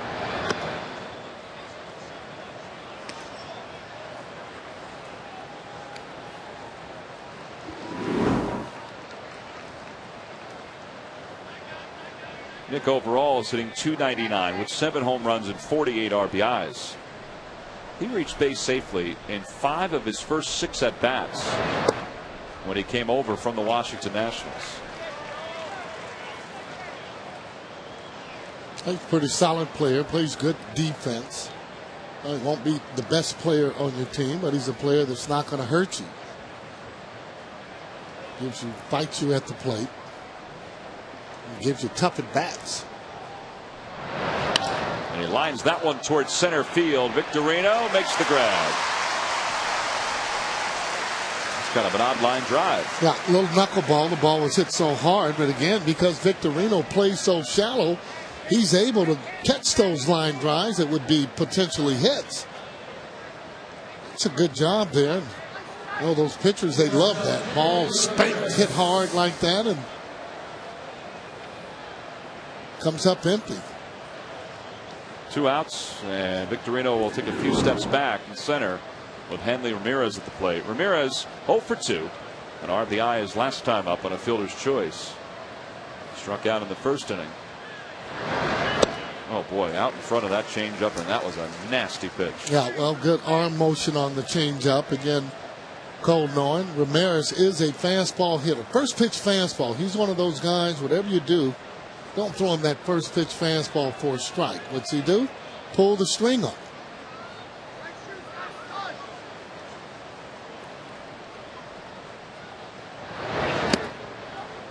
Came back with a fastball there, and it's 1 ball and 1 strike.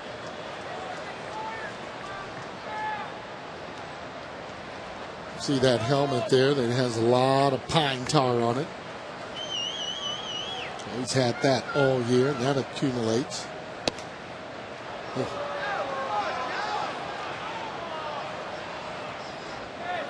Good spot to have that change up down and away from Ramirez.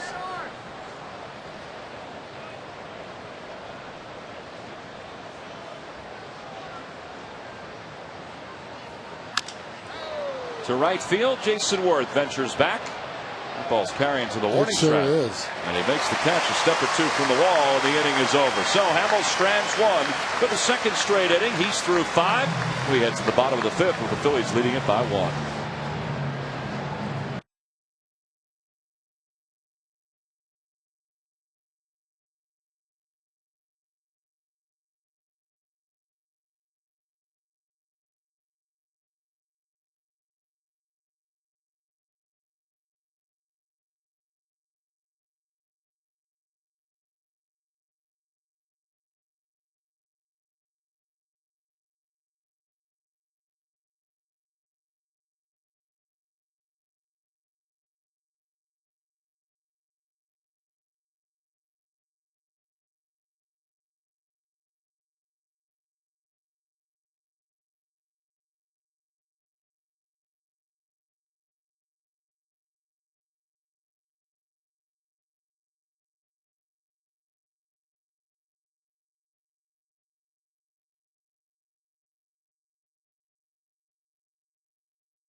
Marlins, it has started to rain. It's almost as if we're in South Florida. Phillies lead it by 1, and we're joined now by Jim Kaat, who has spent the last couple of days, or actually 2 days ago, he was up at Yankee Stadium doing the Yankee-Red Sox game for the MLB Network, and it's nice to see you, Jim. Good to see you and Sarge, and a lot of great old teammates. Dick Allen, of course. Dick and I were more teammates in Chicago than here, but a great friend, and Schmitty, and just fun to be back here. It's as Schmitty said, it's a great time to be a Philly. It's a great time to be a Philly, or a Philly alum too, right, because this ballpark is packed every night. And, you know, the reaction that all of you guys got as Ryan Howard sends one in the air to left center field. That one's deep, and that one is off the top of the wall. Ryan hustling to second. He's going to be there standing. That's his 2nd hit of the night. And it's always good when he goes the opposite way.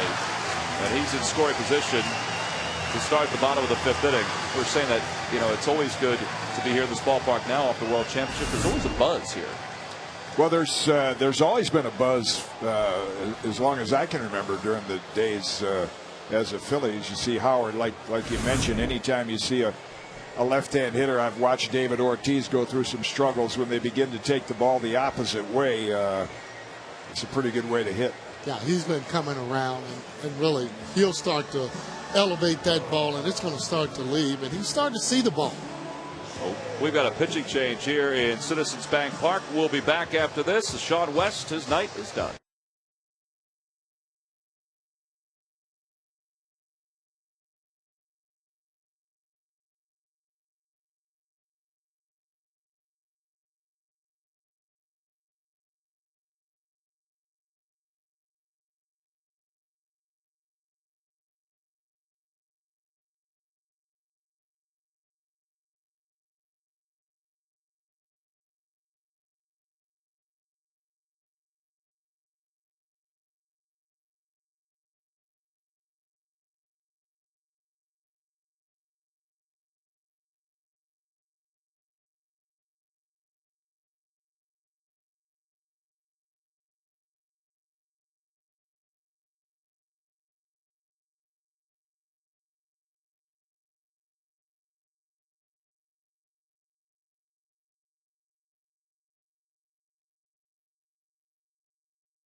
Well, prior to the ball game, there's Jim Kaat being introduced to the sold-out crowd as he walks out.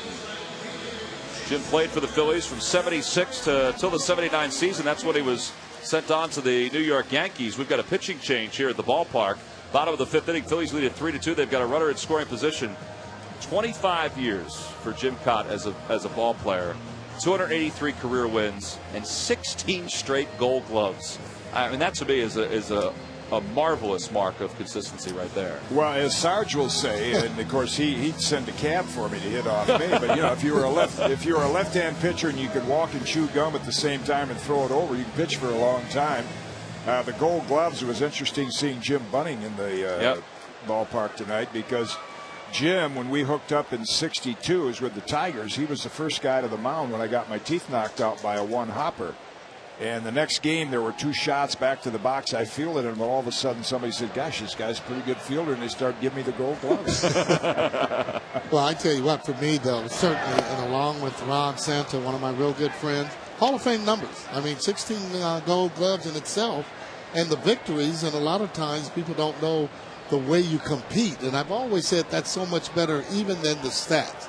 Just arriving, competing, and making sure you know you're going to get the effort day in and day out. That's what it's all about, I think, for most of the players that have had success in the major leagues. Yeah, I think the Hall of Fame is numbers driven. I feel very bad for Ron Santo, and I don't say this out of disrespect for Wade Boggs. He's in the Hall of Fame, but if you're a manager and you're going to pick your third baseman for Game 7, you're probably going to pick Santo. Oh, no doubt. There's no doubt about it. And the numbers aren't quite, borderline, but. As a chopper to third, Brian Sanchez facing Jason Worth, his first batter, one away. And poor, I just saw Ron in Wrigley Field, and, he's almost obsessed with it. I'd love to see him get there, as Goose was. I mean, I've been a baseball fan since the mid-'40s, really. My first World Series was following the Cubs and the Tigers the last time the Cubs went there. So I have a great feeling for the history of the game. And I kind of think the Hall of Famers is Aaron and Mays and Mantle and guys like that. So I really don't know if I belong in that same spot with them. So I don't really have a problem with it. It'd be a great fraternity to be a part of. But I worry more about getting my pitching wedge within 10 feet than I do getting the Hall of Fame. Well, Brian Sanchez is going to walk Raul Ibanez to put runners on first and second, and instead face Pedro Feliz. Freddie Gonzalez deciding to put the double play in order here in the bottom half of the fifth inning with his relief pitcher on the hill. Jim, with all your success, when you pitch for such a long time, when you see Jamie Moyer pitching for as long as he has pitched, I mean, do you feel what he's feeling? Oh, no question. I mean, Sarge could identify with this. There used to be duels where Nolan Ryan would hook up against Mike Cuellar. Now, for fans that don't remember Mike Cuellar, he couldn't black your eye from 60 feet. He had a screwball, slow curve. I said, I pay to watch Mike Cuellar pitch because he's like Cole Hamels. See, I think the best way to pitch today is, I don't care if you throw 85, 90, 95 fastball, changeup, slow curve. I saw the hit that A-Rod got last night to win. There are more game-winning home runs and hits late in the game off bad sliders than any other pitch. So you give me a guy fastball, changeup, he can go through a lineup with those two pitches. Yeah. Well, that slider does have a tendency to go a long way because it's just sitting right there in the plate. It doesn't break it all, and slower than the fastball.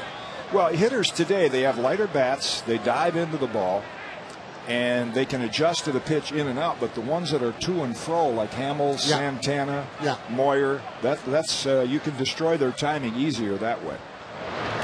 1 ball, 1 strike to count to Pedro Feliz. Jim, you were with the Phillies, 76 to 79, as I mentioned before you went on to the Yankees. What were those years like when the Phillies were making those runs to the postseason? Well, going back to 75, when I was with the White Sox, for my final year with the White Sox, Roland Heeman was the general manager there, and I had 2 good seasons, and the White Sox weren't going anywhere. And he came to me and he said, we have a chance to move you in the offseason. The Phillies, the Mets, and the Pirates are looking for a veteran starter. Lolich ended up going to the Mets. Doc Medich went to the Pirates.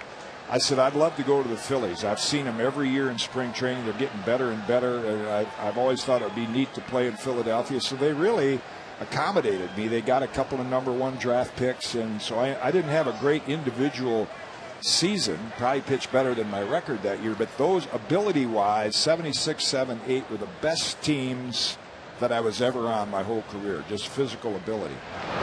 You know, Schmitty, greatest third baseman. You got Bo at short, and we had Dave Cash for a while, and Dick played first, and we had Richie Hebner. Then Bake McBride came along, Gary, Bull, Booney, lefty. Ability, and we beat the Big Red Machine 7 out of 12 during the season. They beat us in the playoffs, but those were terrific teams to be a part of. And that 77 trade when Bake came over, I mean, that was a huge midseason trade for the Phillies.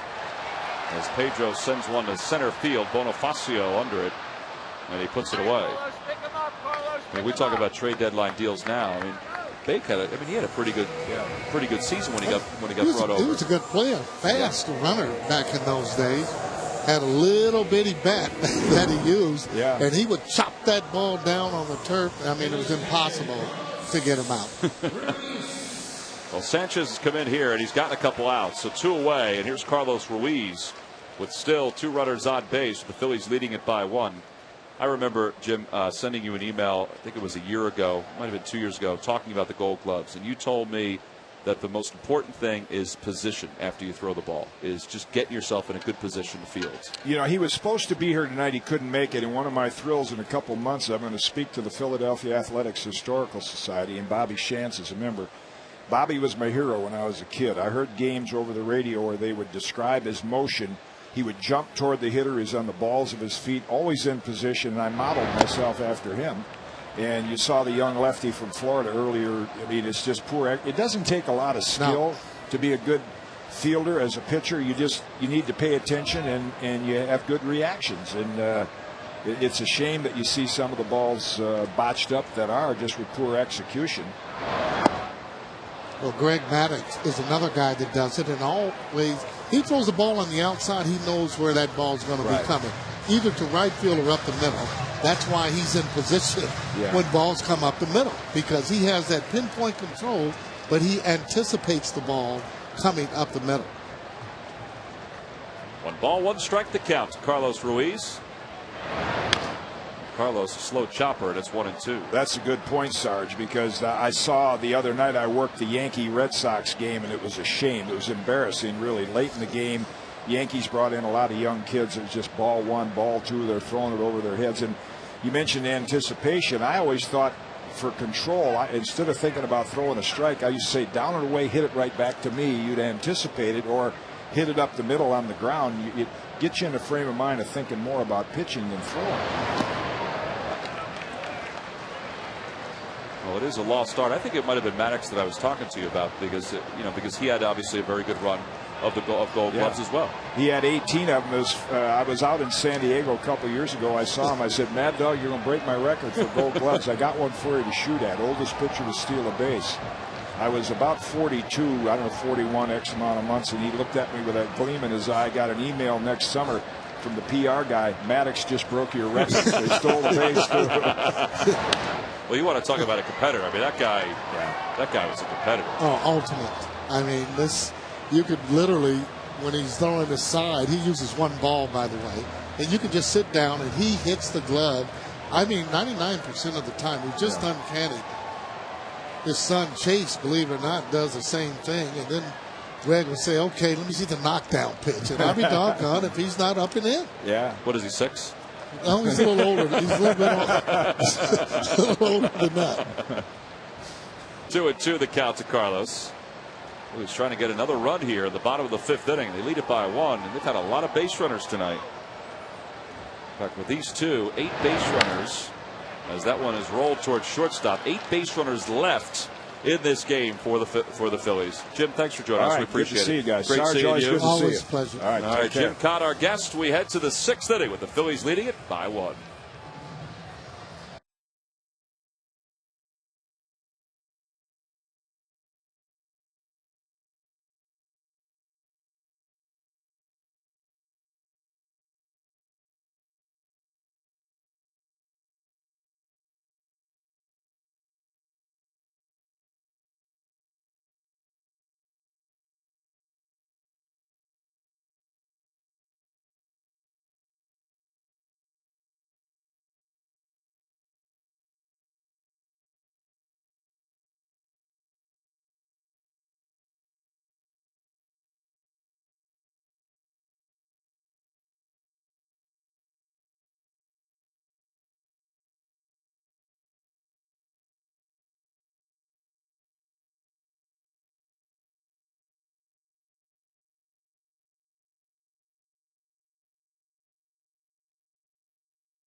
first half doldrums have turned into second half delights. All is going well at the top of the lineup for the Phillies. While his average continues to climb, the leadoff man continues to produce offensively night after night.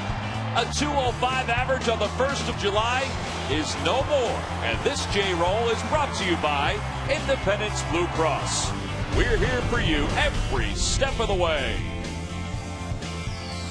Well, Jimmy tonight has been on base twice. He's got an RBI for the Phillies. The sold-out crowd has watched the Phillies take a 3-2 lead into the top of the 6th inning. It continues to rain here at the ballpark. We haven't really mentioned it too much because it's not really raining hard, but it's been raining for about an inning or so. In fact, as warm as it was today and as dry as it seemed to have been, which is odd to say because there was so much rain throughout the course of the summer, the field isn't really being battered by anything, despite the fact that Mike Buckholder and his folks are waiting just in case it gets a little dicey. Now we start at the top of the 6th, and Jorge Cantu leads things off.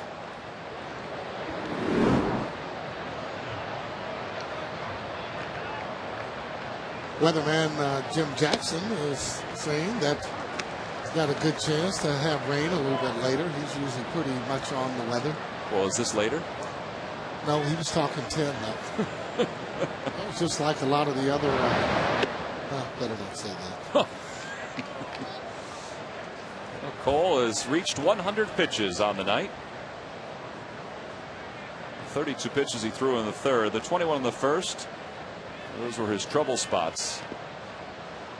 He's battled tonight, and he's battled with some base runners, but he's also, I think, at times thrown a real good fastball at this ball game. He seems to be having that concentration level that's up. Well, he's had pretty good demeanor on the mound here tonight. 3-2 the count. You know, and he very well could have gone the other way for a home run. First time up, first batter. I mean, and could say there it goes again, and there's sure he's checking on that weather again. Oh yeah, he'll be looking up that. Somebody will let him know that he's on there again. There he goes, looking up there. Meteorological guru. He's gonna love that. Yeah,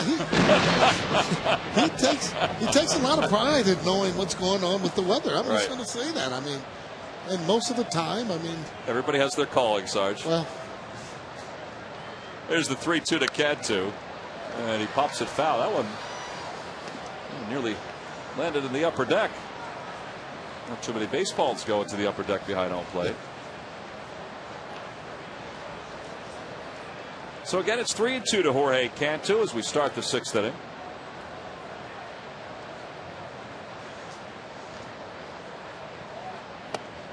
And that one just missed. A changeup low.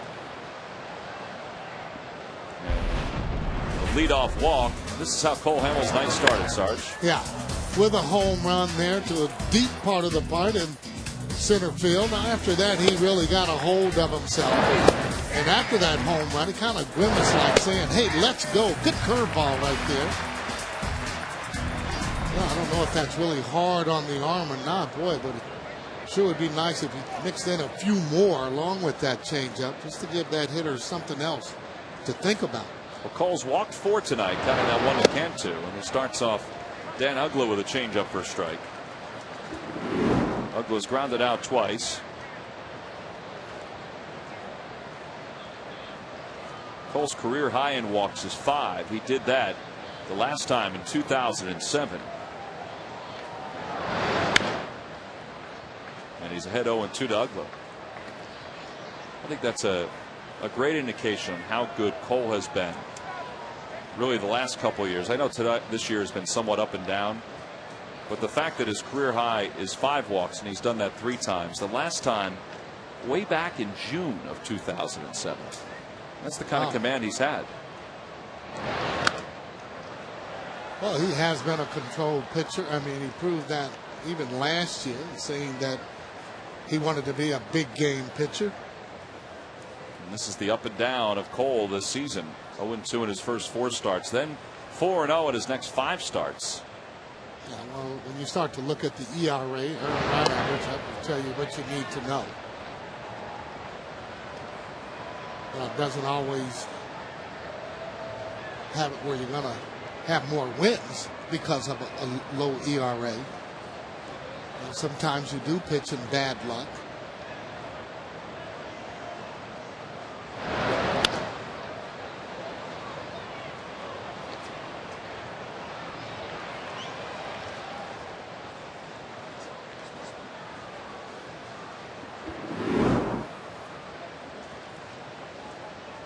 Earned runs or less in 13 of his 21 starts. He's allowed 2 runs in this ball game. Count 1-2 to Ugla. And a called strike 3. A fastball right on the outside part of the plate. And 1 away here in the 6th inning. Boy, that's filthy. You're right. On the outside part of the plate and down. Ugla, fastball hitter, not able to pull the trigger. It's in such a good spot. Ball looks like it came back, though, some. So 4 strikeouts, 4 walks now for Cole. 1 away. Cody Ross, the hitter.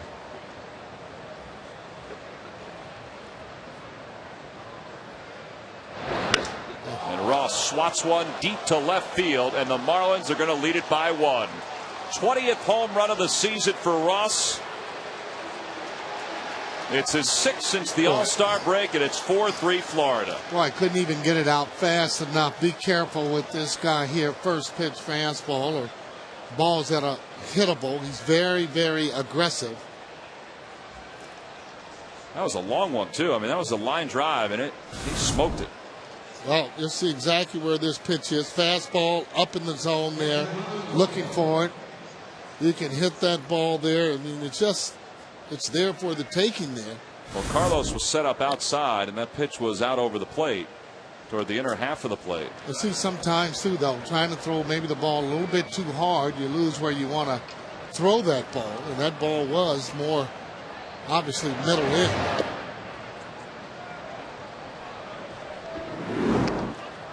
Polino's popped to short, popped to first. 0 for 2.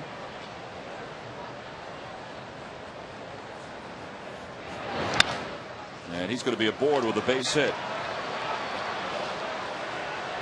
Well, this is when you want to see him really kind of settle down, get these guys out as the bullpen starts to go. Chan Ho Park and Tyler Walker and maybe Charlie Singer. Well, he's over 100 pitches, obviously. He's at 115, so that's going to be it. And we'll see which right-hander is going to be called upon to try to finish off this 6th inning. 1 out, 2 runs across, a runner on first base. Cole's given up a couple of bombs tonight. He leaves trailing it by 1. Here at the top of the 6th inning, there's the line for Cole Hamels. And it's been an up and down year for Cole, and it's been an up and down ball game as well. So Hills apart, Phillies trail it by 1. Tyler Walker will be the new pitcher for the Phils.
Well, the pitcher spot is due to lead off for the Phillies in the bottom of the 6th inning.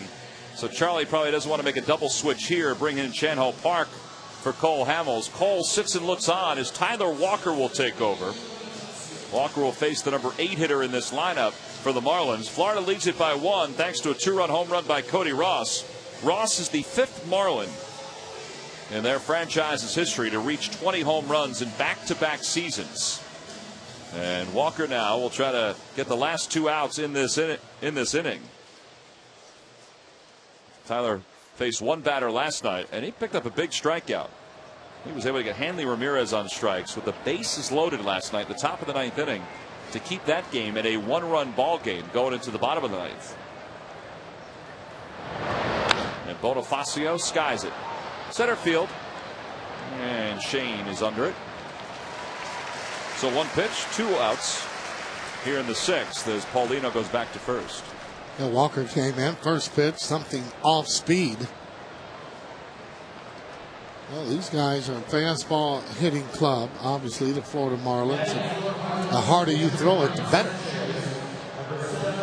Well, Ross Gload is going to pinch hit for Brian Sanchez. Sanchez did a nice job. He did walk 1, but he came on with Ryan Howard on second base and nobody out in the bottom of the 5th inning. He was able to get the 3 outs without the Phillies scoring a run, and then Cody Ross, who you see there, has given the Marlins the lead with a 2-run home run. So here's Gload, who leads the National League in pitch hits with 13.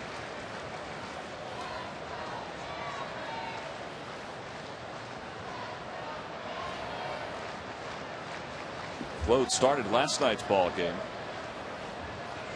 and was 0 for 4.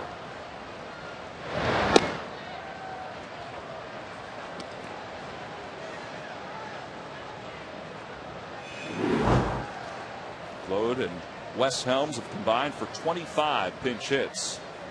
Nate Shearholtz, who we did not see in San Francisco, he was already on the disabled list, is 3rd in pinch hits. A chopper over the glove of Walker. Utley waits, flips to second, and Tyler Walker throws 4 pitches, gets 2 outs, and the inning is over. But the damage is done. Cody Ross, a 2-run home run. He's given the Marlins a 1-run lead.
Phillies baseball is brought to you by Ford Fusion Hybrid, the most fuel-efficient midsize.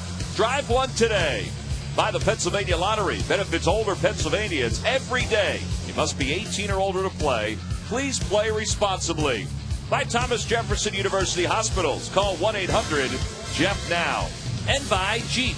Hurry to your Jeep dealer and see how good the best values in America can be. Well, last night it was a 1-run game. Tonight it's a 1-run game. And it's the Flex Cam here at Citizens Bank Park. The sold-out crowd. We'll watch Brendan Donnelly take over for the Marlins. He's the third pitcher used by Florida. Sean West started, went the first 4+. Brian Sanchez pitched the scoreless 5th inning. And now Donnelly, his 16th game. He's been good for Florida. 2-0 with a 0.75 ERA.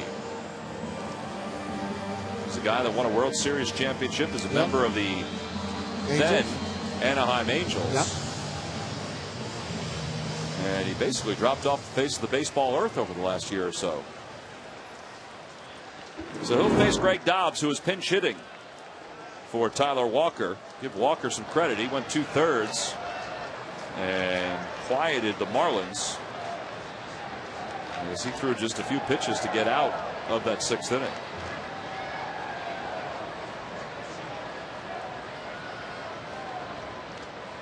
Dobbs has 43 pinch hits in his career with the Phillies. That is tied for 6th place all time. Greg Gross leads the way. He has the most pinch hits in Phillies history. Dobbs needs 2 more to tie Kevin Jordan for 5th place. And Dobber also has 5 pinch hit home runs.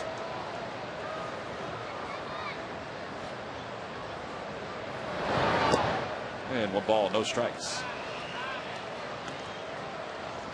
One of those pitchers you don't want to look at his motion. He's a little bit herky-jerky. Well, nice numbers, however.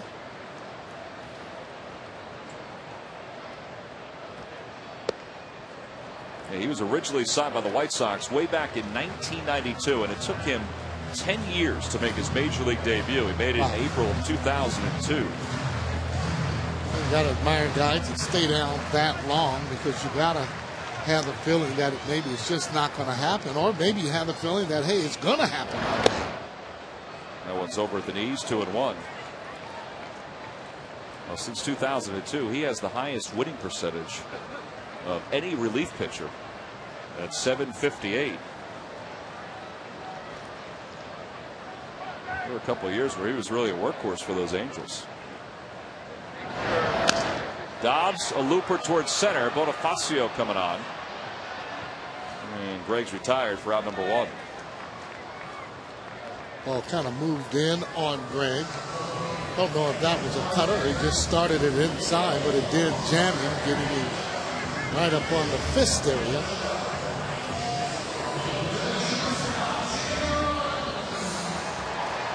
Jimmy's got a base hit tonight and 3 official at bats, also an RBI. You know, the Marlins were saying, Wes Helms was the guy that was saying this, that they had to come in here and they felt like they had to sweep the Phillies to get back within reach in this race for the National League East. And they felt real good about themselves after winning last night's game 3-2.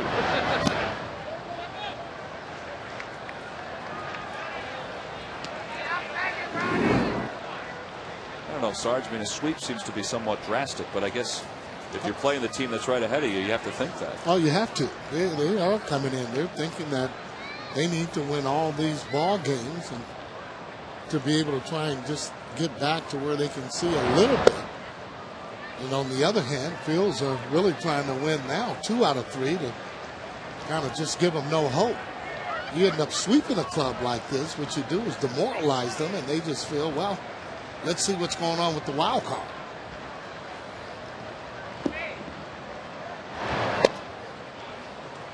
On the Toyota Major League scoreboard, the Angels have defeated the Rangers 3-2. Junior 2 for 4 in that ball game.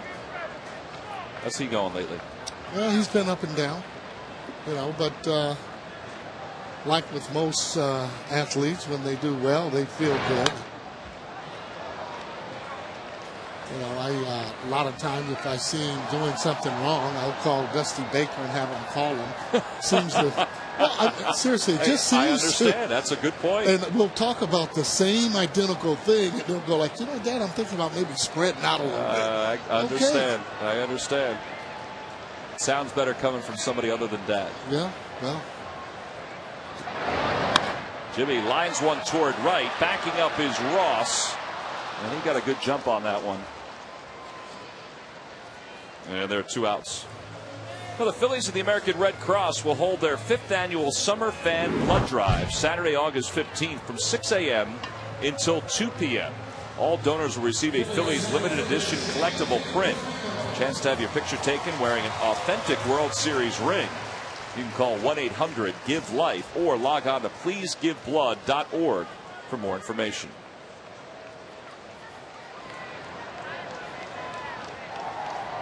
Shane's got a hit tonight, an RBI, and 3 at bats.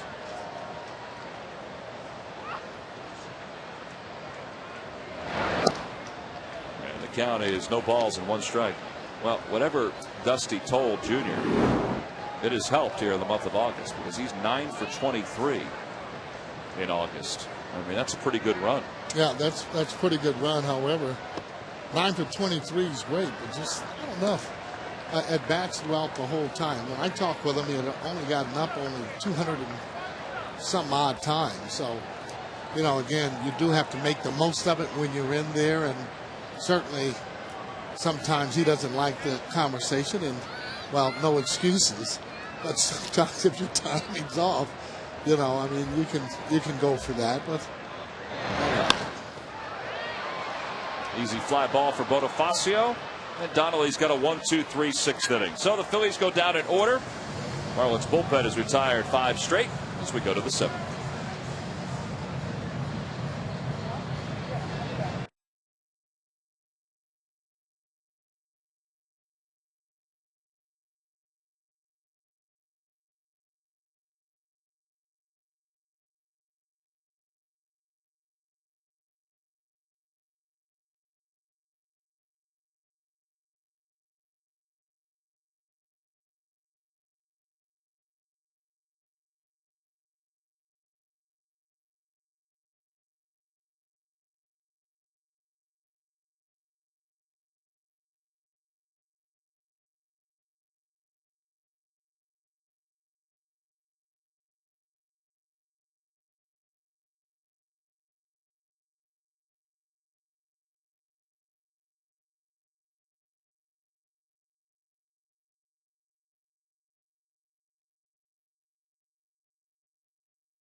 Back and forth again with the Florida Marlins here tonight. Long ball by Cody Ross has given the Fish a 1-run lead here in the 6th inning.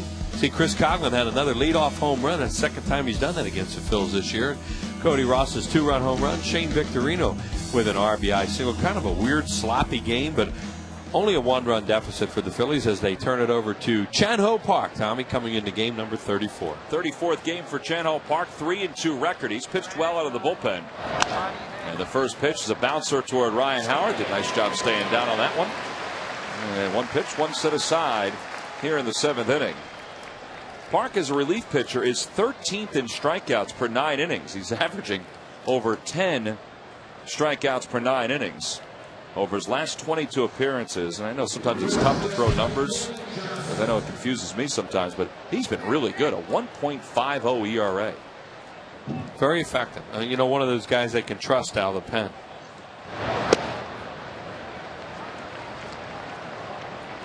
Johnson's 0 for 2. He has struck out, he's walked, he's flied to center.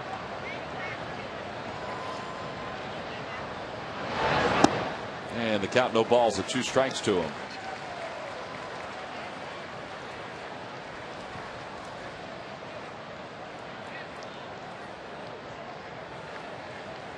A little face paint here at the ballpark. Talk about so much stuff that there is to do here at the park. I mean, not only can you get your face painted like that, there's some characters that you can have drawn of yourself down on the concourse at both ends. Handful of spots where you get your picture taken, as Nick Johnson did a little dancing. That ball hit him? It did. I didn't think it hit him. What they're saying. Yeah. Didn't see Joe West point at him, but I guess it did. Must have been one of those back foot breaking balls that hit the foot. Take a look. Yep. Can't tell from there, but probably was a breaking ball. That's why they call it the back foot slider. Well, you're not supposed to hit the back foot. Well, Nick Johnson was in the minor leagues with the Yankees. He used to get hit by a ton of pitches. He would dive after the ball and as a batter, and they kind of moved him off the plate and opened him up a little bit more. Marlins are such a dangerous team because they have so many guys that can pop one. Like Cody Ross comes up, bang. This is another guy right here. Great numbers off Chan-Ho Park. There's Ross, who hit the go-ahead home run. He had a home run on Sunday afternoon at home for them to give them a walk-off win against the Cubs. Base hit for Ramirez through the left side. And now the Marlins have 2 runners on with 1 out here in the 7th inning. Phillies really have to regroup. I mean, you could feel the air go out of the balloon when that ball headed to the seats off the bat of Cody Ross, because they were kind of just hanging on anyway. They had a leadoff double, stayed there, didn't move him over, didn't get that run that could have given him a little extra, a little pad, and then Ross hit the homer to give him the lead. And it's a natural reaction sometimes. You get your head down a little bit. There's a long way to go in this game.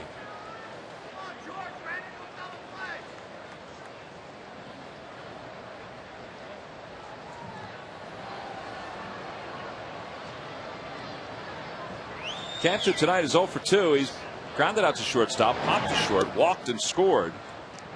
And that one's on the inside corner for a strike, and it's 0-1. You usually see a pitcher get a strike call when there's that much movement from the catcher. I was thinking the same thing. I don't think Carlos was expecting that pitch. Yeah, he didn't act. You know, if he was crossed up, he would have gone out to him. But yeah, it was weird the way he moved around so much.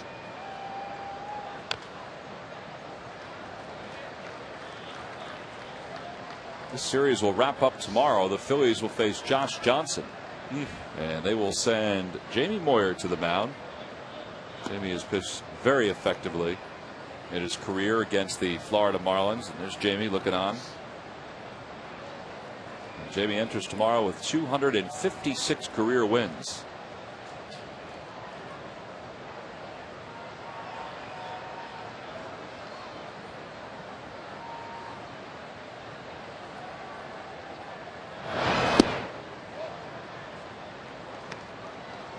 Now the Nationals have won their 7th consecutive game. They beat Dan Herron today 5-2. First time since last August that they've won 7 straight. They beat Florida 3 in a row. Towards shortstop, could be 2. Jimmy from one knee to second for 1, and that is an easy double play. And the 7th inning is over with. Nice job by Chan-Ho Park to get the ground ball he needed. It's time to stretch here in Philadelphia.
Time now for the Dodge Stump the Fans trivia quiz answer. Which Marlins player hit a pinch hit? What are you looking at me like that for? I think I got it. Pinch hit grand slam at as his first major league at bat. Well, you know, the only reason I think I have a shot at it is because you said we had been talking about it. Right. So I looked at my lineup card here and the extra men. Yeah. And I saw Jeremy Hermida on there. You are correct. August 31st, 2005. I don't get it without your hint, though. That question's impossible if you hadn't given me a hint. You could have thrown not Tony Perez. You could have thrown Jeff Conine out there. We used him yesterday. Yeah, but we hadn't been talking about. We talked about this, and I can't remember what the reason was. As Dan Meyer comes on, the South Jersey guy, Kingsway Regional High School. He's leaving a lot of tickets this weekend, from what we hear. Well, he's on to face Chase Utley. Phillies trail it by 1 as we start the bottom of the 7th inning. And this Marlins bullpen so far has thrown 2 scoreless innings. Ryan Sanchez in the 5th inning, Brendan Donnelly in the 6th. Well, this is a great luxury of having 2 left-handers in your bullpen too, and the Phillies missed that. Especially against a team like the Phillies, to have 2 left-handers is huge. They used Pinto last night, and now they can use Meyer tonight, and still have Pinto available. Chase 0 for 2 tonight. He's walked and struck out twice. Charlie did break up the left-handers tonight because he has Worth batting after Howard, and then Ibanez.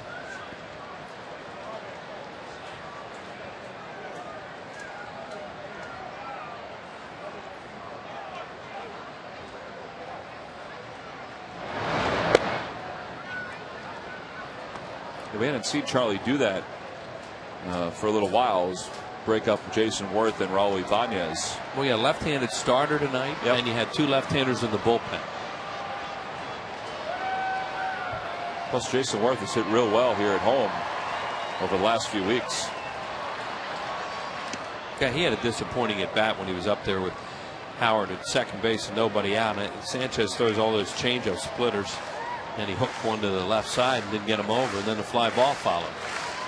And that would have given them a 2-run lead, and now, of course, they trailed by a run. Last night, they had a couple little things in a 1-run game that helped lose it. 1-2 the count. Myers said he's left so many tickets for his friends and family members, and a lot of them are rooting for the Phillies. Well, that's understandable. They want their guy to do well, but the Phillies to win. I wonder if he told his traveling secretary, you know what, I'm going to leave these tickets for some folks, but put them over on the first base side. Keep them out of the family section. Yeah.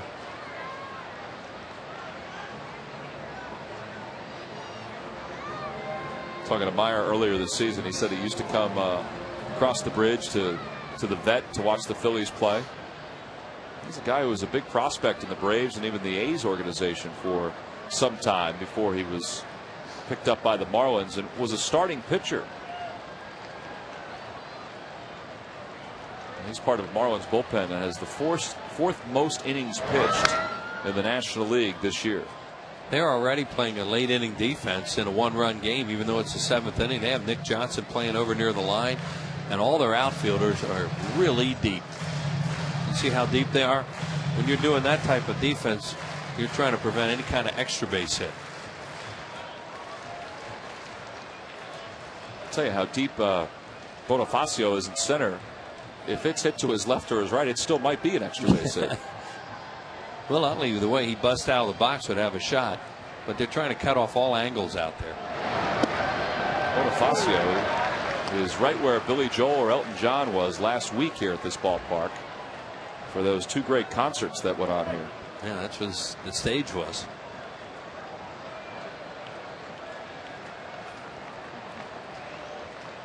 Right in that area. Yeah, the grounds crew did a great job getting this field ready again for the homestand. And look at some of the pictures. This place looked awesome last week at that concert. Chase turns over on one and rolls it to Nick Johnson. He's retired for out number 1. And he's now 0 for 3 tonight. And with 1 out, Dan Meyer will face Ryan Howard. And you see the resume on Dan Meyer, born in Woodbury, New Jersey. Drafted originally by the Braves in the 1st round out of James Madison. Made his major league debut in September of 2004, and he went to Oakland in the deal that sent Tim Hudson to Atlanta, and then finally was claimed off waivers by the Marlins this past offseason.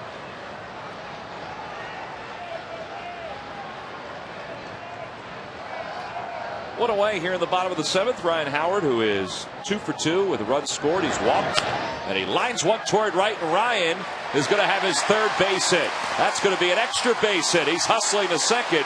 Cody Ross let that roll around a little bit, but Ryan still is able to get to second for the 26th time this year. He's had some better swings tonight, especially off left-handed pitchers.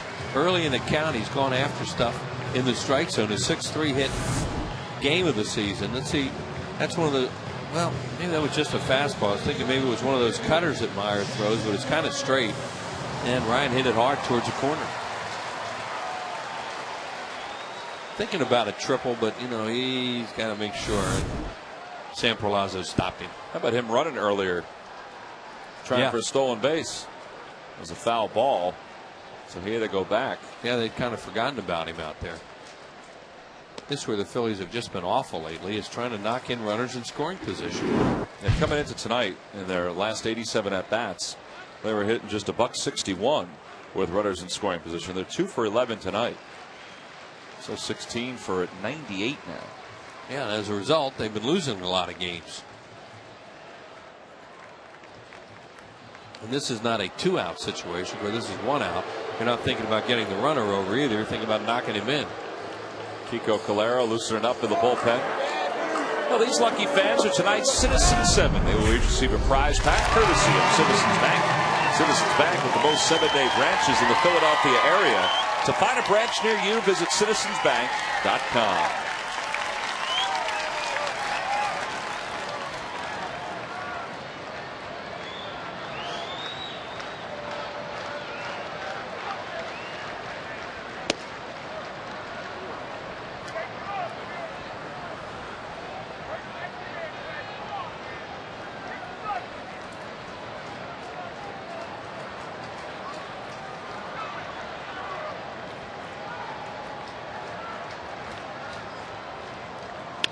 Jason chops one left side. Cantu diving play. Not a whole lot on the throw, but enough to get Jason. 2 outs. Cantu has made 3 errors in his last 7 games at third base. He made a nice play there. It was a real good play because that ball looked like it was headed towards the hole. It's an off-speed pitch of some kind from Meyer, and there's Cantu. Now, he had struggled at third base last year, but after they got Nick Johnson, they put him back there. And, you know, he's not a great third baseman, but he sure makes a heck of a play there.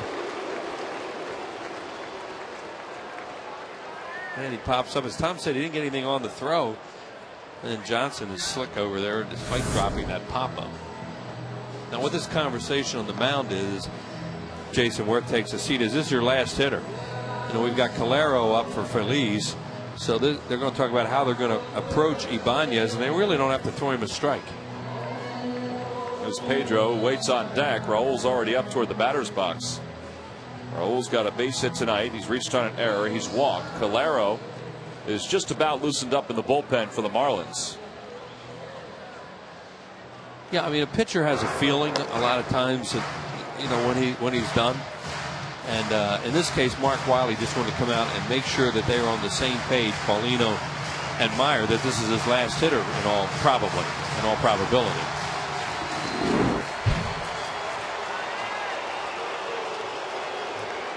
Raul with 75 runs batted in this year. 16 of those RBIs since coming off the disabled list.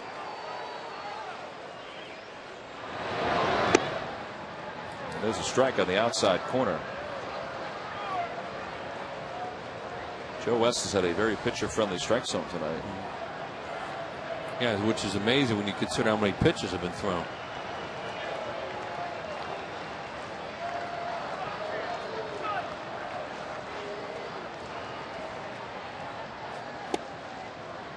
Ooh. Boy, that's a tough pitch. They have to be absolutely perfect because he's trying to just throw non-strikes or pitches right on the corner, and according to Joe, these are both right on the corner. That's a good pitch. Boy.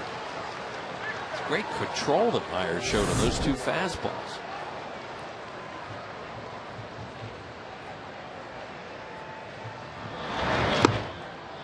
One and 2 the count to Raul.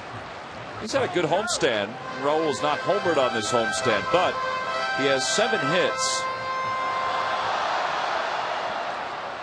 in 16 at bats, and a hit here could score Ryan Howard from second base.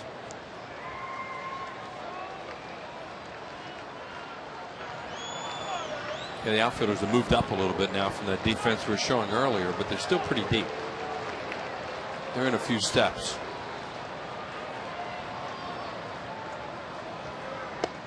That one's outside, 2-2.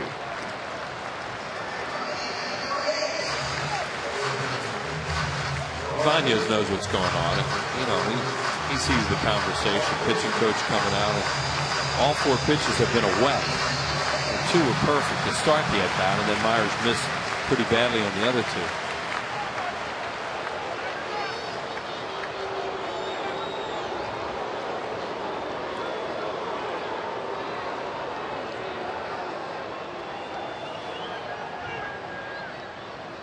Down on strikes is Raul Ibanez. So the Phillies strand one in scoring position. Raul may have gotten a piece of that one. It was hung on to by Ronnie Paulino.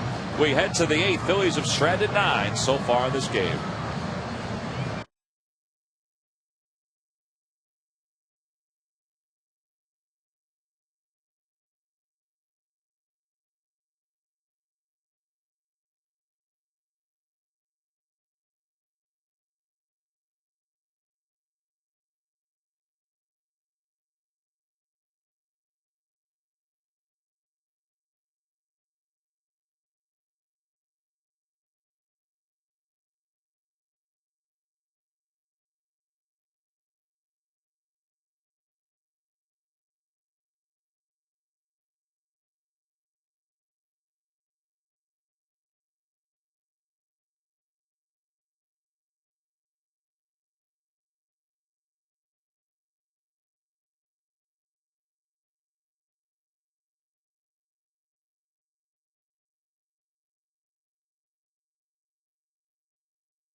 Honda dealer for great leases and low financing.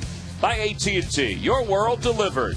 And by Southwest Airlines. Southwest Airlines is ready when you are. Go to southwest.com. Grab your bag. It's on. Alumni weekend here in Philadelphia. Phillies trail at 4-3 as we start the top of the 8th inning.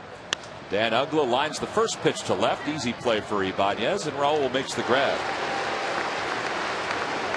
And 1 out.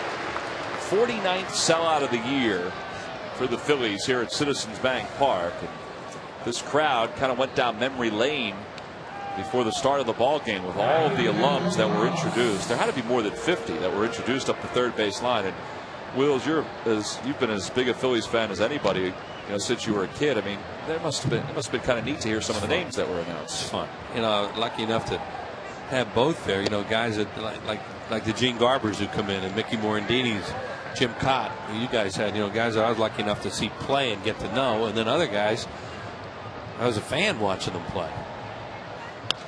So the Phillies do a great job with that. It's a lot better than those old timers games. Those old timers games got to be a little old because nobody could play anymore. The poor guys. Well, who was your favorite player growing up? Richie Ashburn. Yep. That's what Richie reminded me many times. There is the Mickey Morandini jersey that's hanging up there.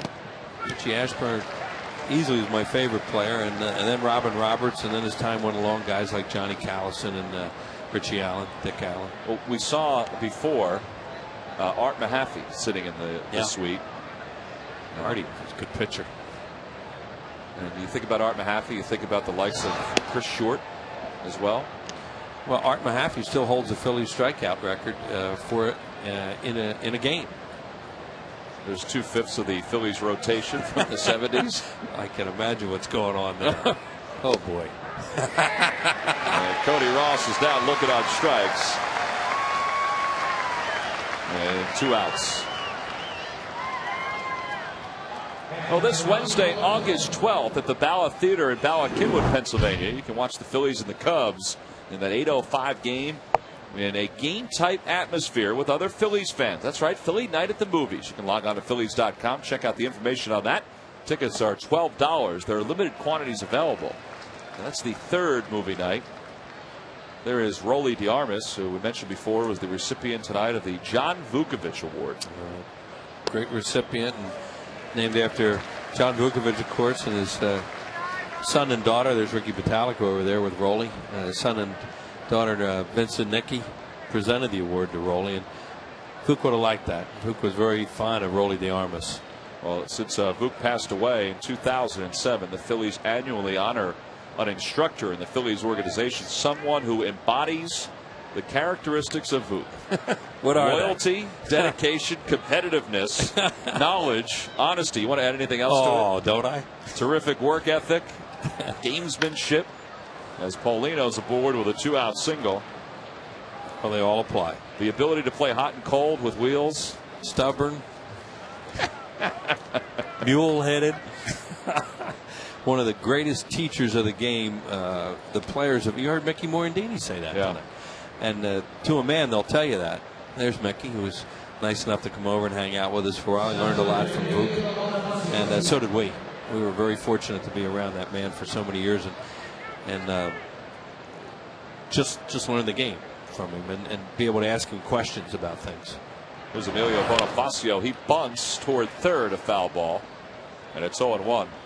Well, when Vuk stopped being the third base coach for the Phillies and was moved into a front office capacity, he was up here in the radio booth or the TV booth before games, would have dinner with his friend Wills, and those were some of the funnier moments that I remember seeing with Vuk. I miss him, I think.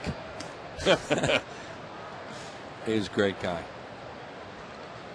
Well, congratulations to Raleigh for winning that award.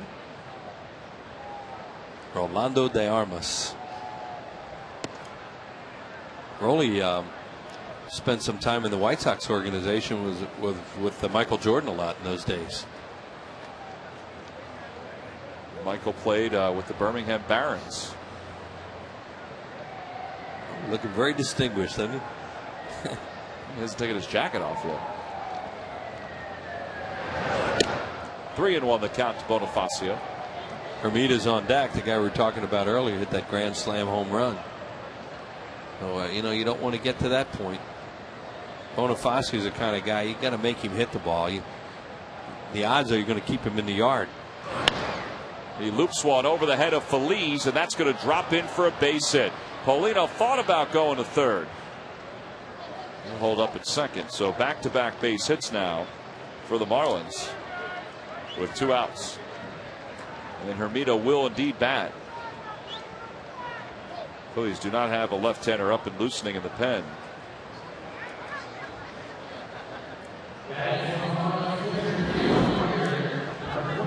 Jeremy Hermita, who was the answer to our trivia question tonight, will dig in against Chan Ho Park with 2 outs in the top of the 8th inning. Marlins leading at 4-3.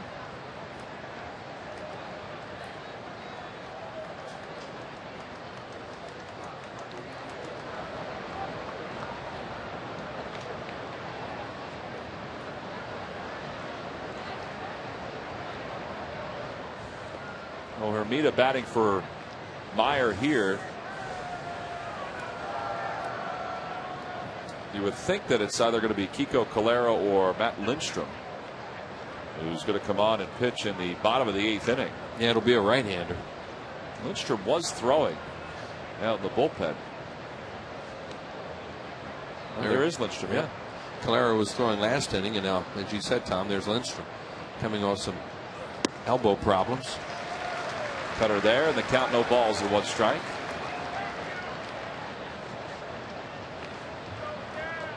Hermida was 1 for 10, and he stranded 11 runners on base in the series against the Nationals.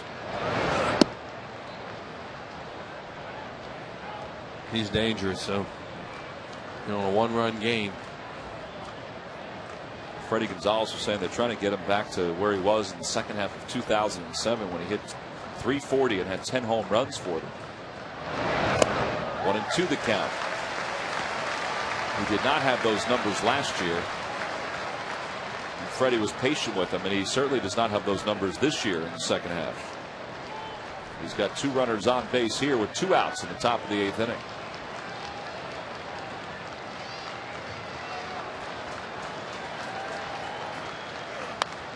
That's a foul ball.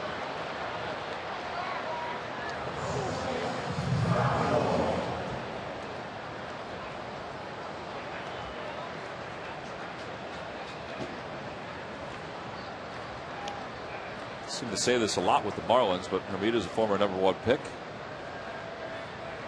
Well, they had a lot of down years, and like Florida.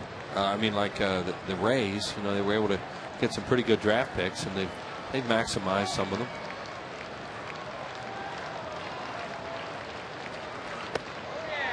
Two and two the count to Hermida.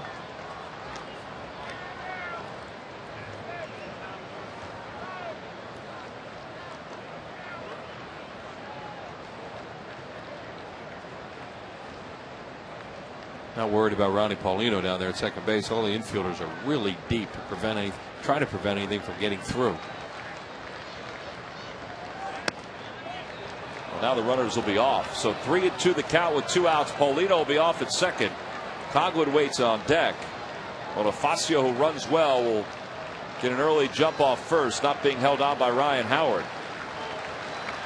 And a big spot for Chad Hall Park with 2 away. Crowd starts to realize that, starting to get a little louder. And now Chad Hall Park asks for time.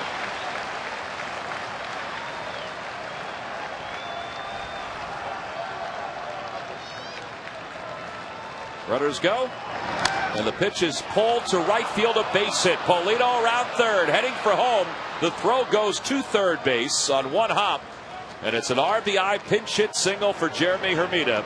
And the Marlins lead it 5-3.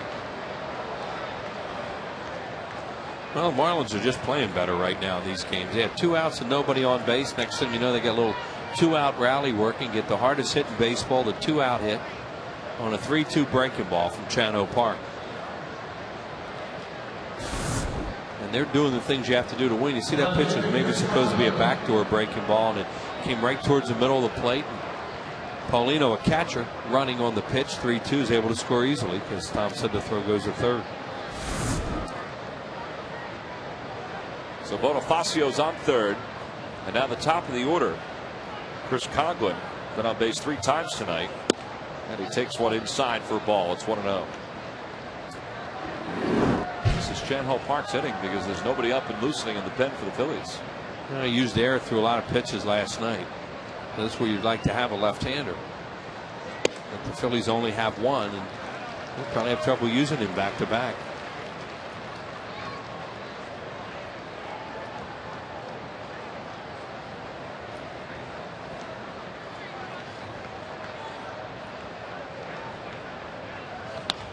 Line drive toward right. Worth going over. He's not going to get it. Takes it on 1 hop. Scoring easily from third, Bonifacio. The throw goes to third on 1 hop, and he's out.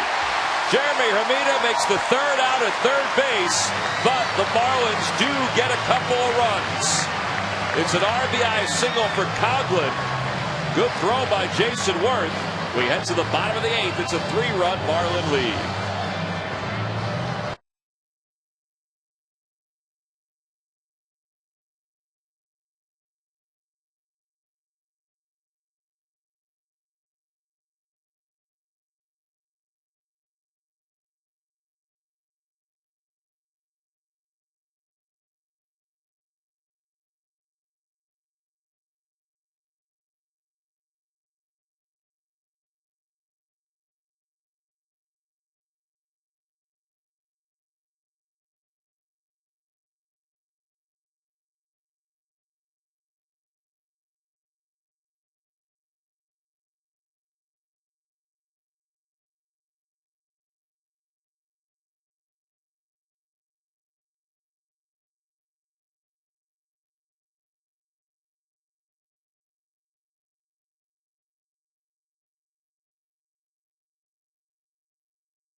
lost last night by a run to the Marlins.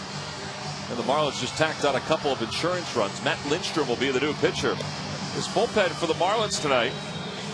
It started with Brian Sanchez, then Brendan Donnelly, and then Dan Meyer, and now Matt Lindstrom.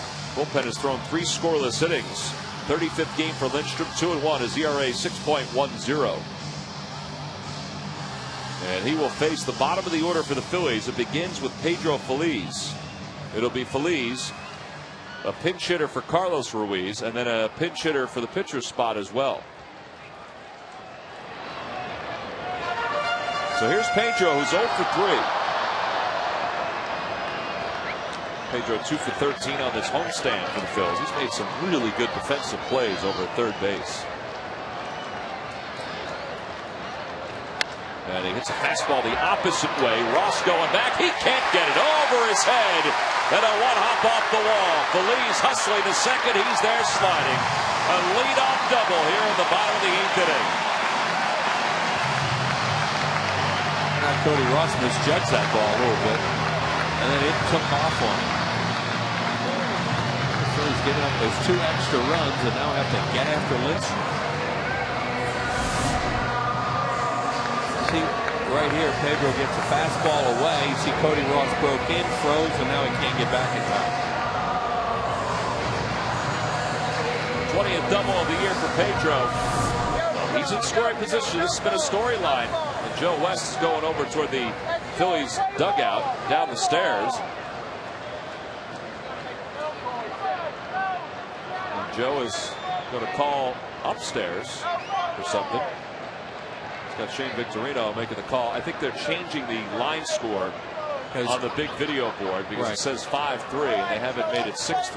Yeah, the scoreboard's wrong. That run counted, of course, at the end when the runner was thrown out of third. It's like going to a Little League game or an American Legion game and the parents are all saying, "We got the score wrong." Right. So Joe West is pointing at the plate, that run score. And he did that. Of course, when the runner was thrown out at third, he pointed at home plate to make sure everybody knew that run did count. And Francisco pitch hitting. Francisco hit a home run, or has a home run on this homestand. And he fouls the first pitch from Lindstrom back, and it's 0-1. Nice catch by a fan over to our right. The first row of this Hall of Fame club. Lindstrom's an upper 90s fastball guy, and that was a good catch over there, as you said, Tom. He's getting his cell phone out to tell everybody, and he'll be getting the calls first. Going to call everybody and say, "Hey, listen, I just made a great catch." And they're like, "We know, we just saw it. We saw you." 1-1 the count. Well, this is Francisco last night. Yep, got that breaking ball from Nolasco, hit it way up in the air and into the platoons. Rang the bell.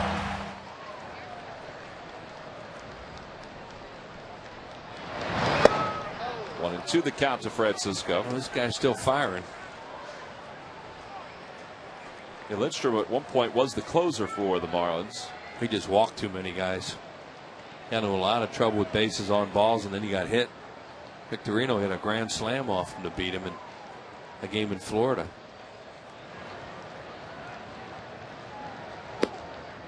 He's a fastball slider guy there. He just threw a breaking ball.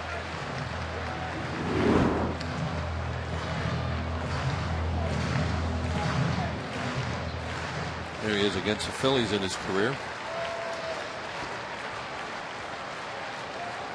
And Matt Stairs is going to be the pinch hitter. The Phillies need a rally here.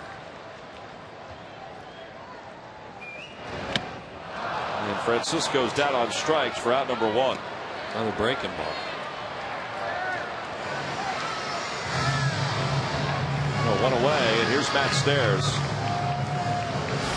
Fastball, and breaking ball, and a put away breaking ball there as he chases.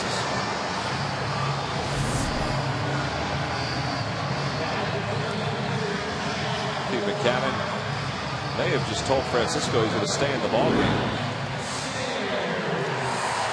So here's Matt Stairs, as we mentioned. Matt hitless in his last 16 at bats. 18 career pinch hit home runs. Trying to get on base here, maybe drive in Feliz, and he takes one for a ball outside. He loves the cheese, and that one came in at 96 miles an hour.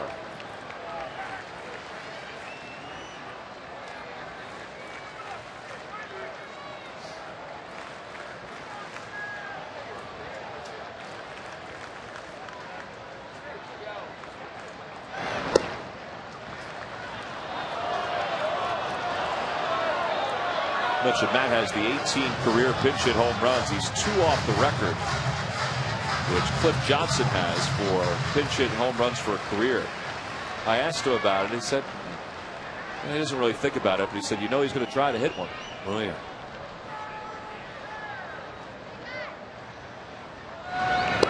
Out in front, 1-2. Change of speeds by Lindstrom. Well, he does do a changeup once in a while. We don't see many from him. Was that a changeup? That was a changeup. Wow. As he stares. 73 runs batted in. The active leader ahead of Greg Norton. Dobbs and Helms are there as well.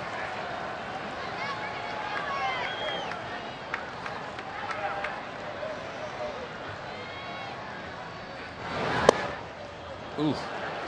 But Joe West has that hesitation before he comes up with the strike 3. And I waited. and it looked like he was starting to rise up. But no.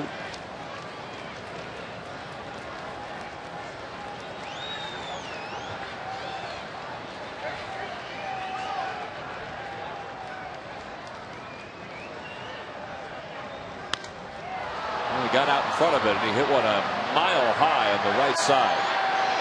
Well under it, and there are 2 outs. Pedro still at second base. Phillies tonight have stranded 9 on base, and of those 9, the last 3 have been in scoring position with the hit because they've been doubles. Yeah, leadoff double in the 5th. Howard was stranded on second. A 1-out double in the 7th. Howard was stranded on second. And a 1-out or a leadoff double by Pedro here, and he's still at second base. Jimmy's got an RBI tonight. He's got a base hit in 4 at-bats. And the count is no balls and 1 strike to him.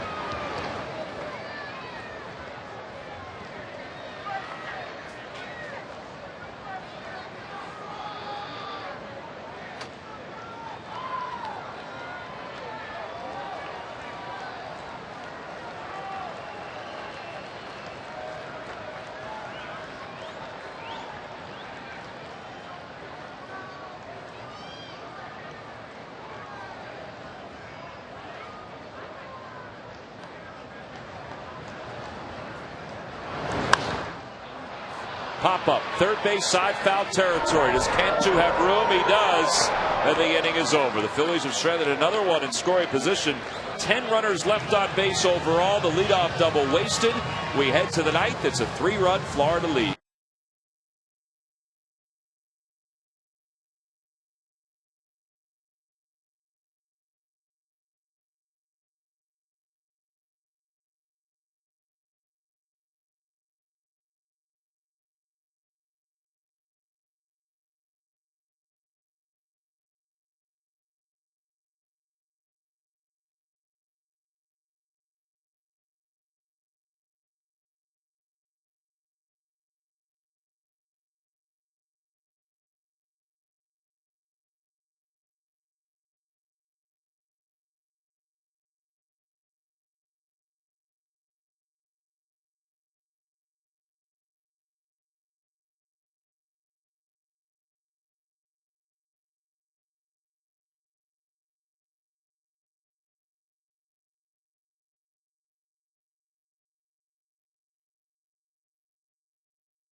So Paul Bacco comes into the game. He'll do the catching for the Phillies. And Kyle Kendrick is the new pitcher as we start the top of the ninth inning. Third appearance for Kyle. No wins and a loss, a 6.75 ERA with the Phillies. He began the year in AAA in the Lehigh Valley starting rotation. In 20 games, he was 6-6 with a 3.58 ERA. He pitched well in July, though, for the Iron Pigs. And he'll come out here to try to keep this at a 3-run game in the top of the ninth inning. And he'll face Nick Johnson, Hanley Ramirez, and Jorge Cantu. Johnson tonight is 0 for 2. He's been hit by a pitch. He's also walked. And the first pitch outside for a ball. It's 1-0.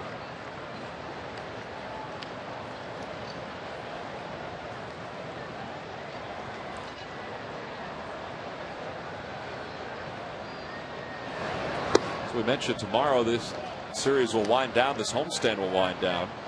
Phillies will send Jamie Moyer to the mound. And Josh Johnson will be on the hill for the Marlins.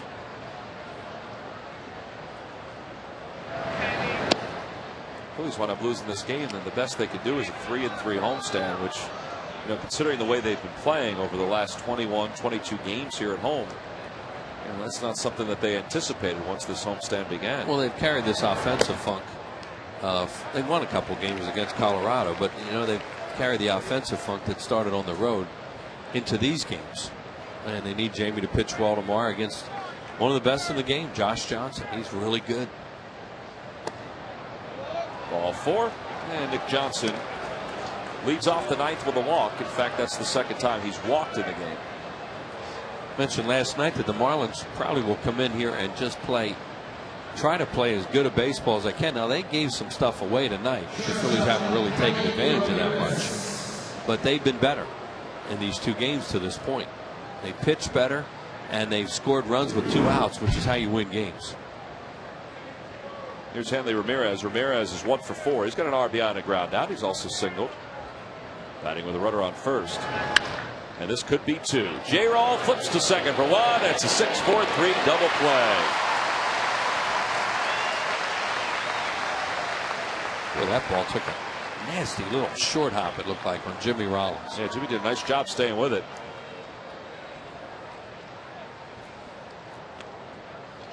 And Kyle Kendrick is a sinker ball pitcher, and he got that ground ball that he needed to produce that double play. Well, tonight, you know, Sean West was not very good as the starter for the Marlins, but, you know, Phillies did strand a lot of runners on base while he was out there. They gave him a chance to give up some more runs. But their bullpen has been really good tonight. Ibanez under it, makes the catch, and the inning is over. So we head to the bottom of the ninth inning. The Phillies will send Shane Victorino, Chase Utley, and Ryan Howard to the plate.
Series against the Florida Marlins. Phillies have been a real good come from behind team this year, and they're going to have to do it here. Wes Helms comes into the game. Just just like last night, as a defensive replacement for Jorge Cantu. And Leo Nunez, just like last night, comes on trying to close this one out. He's got 10 saves in 13 opportunities, and he's got 8 straight saves now for the Marlins. Last night was an easy one for him. Overall, this is his 54th game. And he will face 2, 3, and 4 for the Phillies.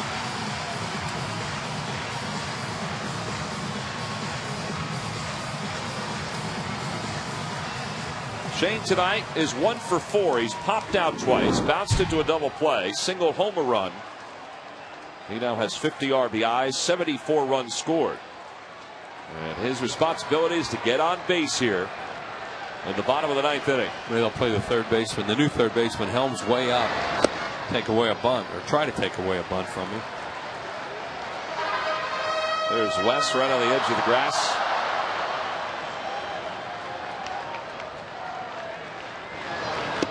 Two and 0 the count.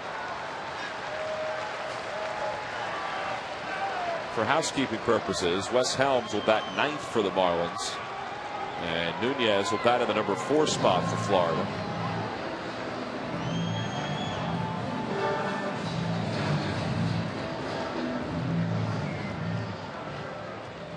Number 5 spot is due up at the top of the 10th inning.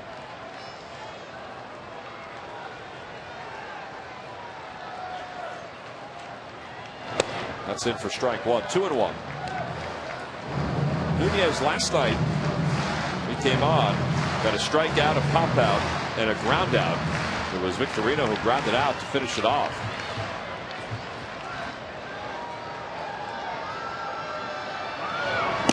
And Shane takes that one inside. 3 and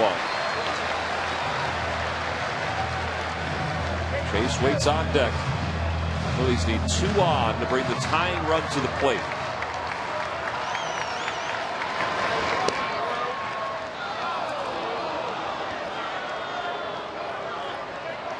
See what the Marlins bullpen has done tonight. They've only allowed 3 base runners.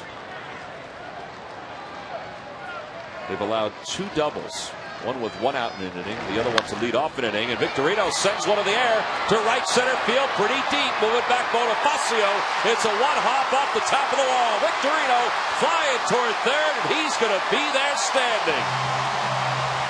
7th triple of the year for Shane.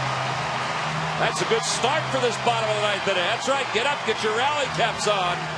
With the Phillies down by 3, they need 1 more base runner to bring the tying run to the plate. That was a tremendous at bat, Tom, by Shane. You know, he worked the count. He saw 6 pitches.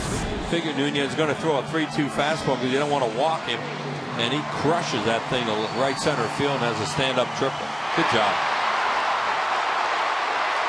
That knee, that quad, nothing seemed to bother him there.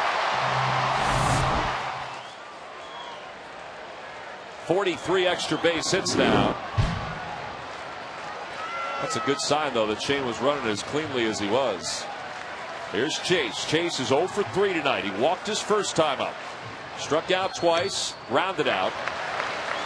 Leo Nunez is still a work in progress for the Marlins. You know, they think he has a chance to do a good job in this role because he's got put away stuff. But now they're going back to back with him, trying to get it done. He has a 3-run lead. Those expressions, though, don't look too confident in that dugout. That's what I'm saying about a work in progress.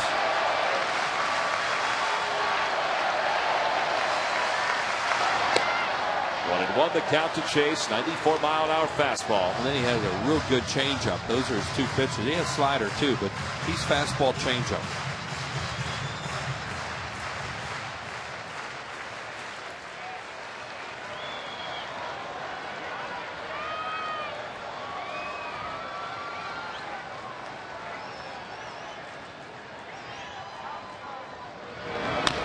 There is that changeup, slow roller. It's a fair ball. Oh boy, Chase is saying that's foul. The run scores as Victorino crosses the plate.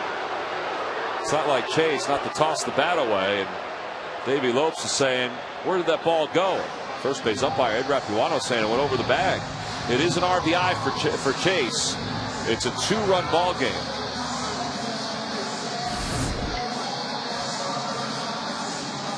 Right there, it's fair. It's too tough to tell. It looked like it was foul, though. There's no way you can tell on that. I mean, Ed Rapuano says that ball went over the corner of the bag, which of course makes it a fair ball. It doesn't matter where it lands, it's where it goes over the bag. Ryan Howard's had a good night tonight. And he pulls that one on one hop off the glove of Nick Johnson, and the tying run is going to come to the plate. Ryan Howard is aboard for the 5th time tonight. Nick Johnson, who's a really good first baseman, that's probably an error. And it would be his 2nd error of the game. No, they give him a base hit. Oh, they did? Okay. 4 hits now for Ryan. 4 for 4 with a walk. And here's Jason Worth. Jason has already reached a career high in RBIs. He's 1 home run away from matching his career high in homers. Phillies trying to put a little more pressure on Leo Nunez. It's a 2-run game.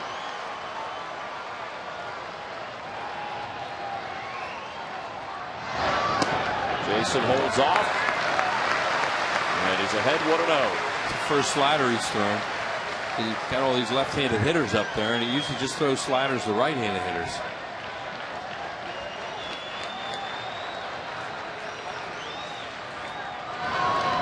Line drive toward left field. Boy, Coghlan was awfully deep, and he made that grab. That's a no doubles defense, and that's why you play it. You know, we've talked about it over and over. You play it at this point in the game because you do not want a ball going over your head. And that's what they were in, real deep. He was really deep. Yeah. Well, he's an inexperienced player, too, so, you know, they were going to make sure they had him real deep. This looks like, you know, trouble, obviously, off the bat, and it would be early in the game, would have been over his head, but he was just a few steps in front of the warning track in that prevent defense and made an easy play.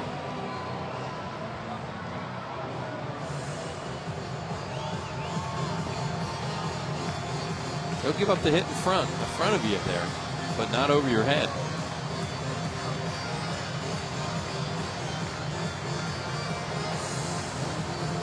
I didn't see where he started, but he had to be a step in front of the track. He was right in front of the, maybe a step or 2 in front of the warning track. That's where he's been playing in these late innings. Ward's trying to figure out how he do that. Well, you know, that's, you don't have to play quite that deep, but that's what you're supposed to do. Well, with Ryan on first, here's Raul. Raul's been on base 3 times tonight. Takes one outside.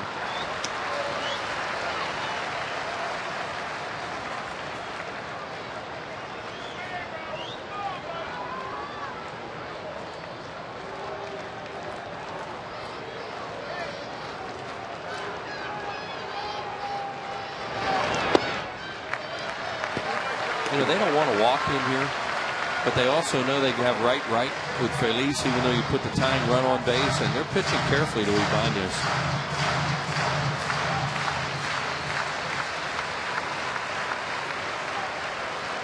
Two 2-0 the count to Raul. 3-0. He's doing the 2-0 changeup.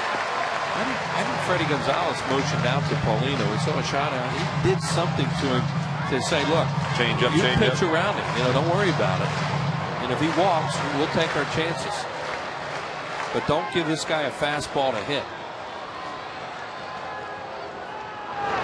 Raul got the fastball that count 3-0, but he was taken. Yeah, wasn't in a good spot for him. Exactly. It was down and away. It's not a good pitch to hit. It was a pitcher's pitch there. I think he's calling the game right now. Now Ryan Howard on first. He's tied his career high in hits with 4. And Ibanez hits it in the air to right center field. Bonifacio over, and he makes the grab, and the ball game is over. The Marlins have taken the first 2 games of this series. Leo Nunez allows a run, but picks up the save. Well, Florida said their objective was to sweep the Phillies, and they've taken the first 2 as the Phillies offense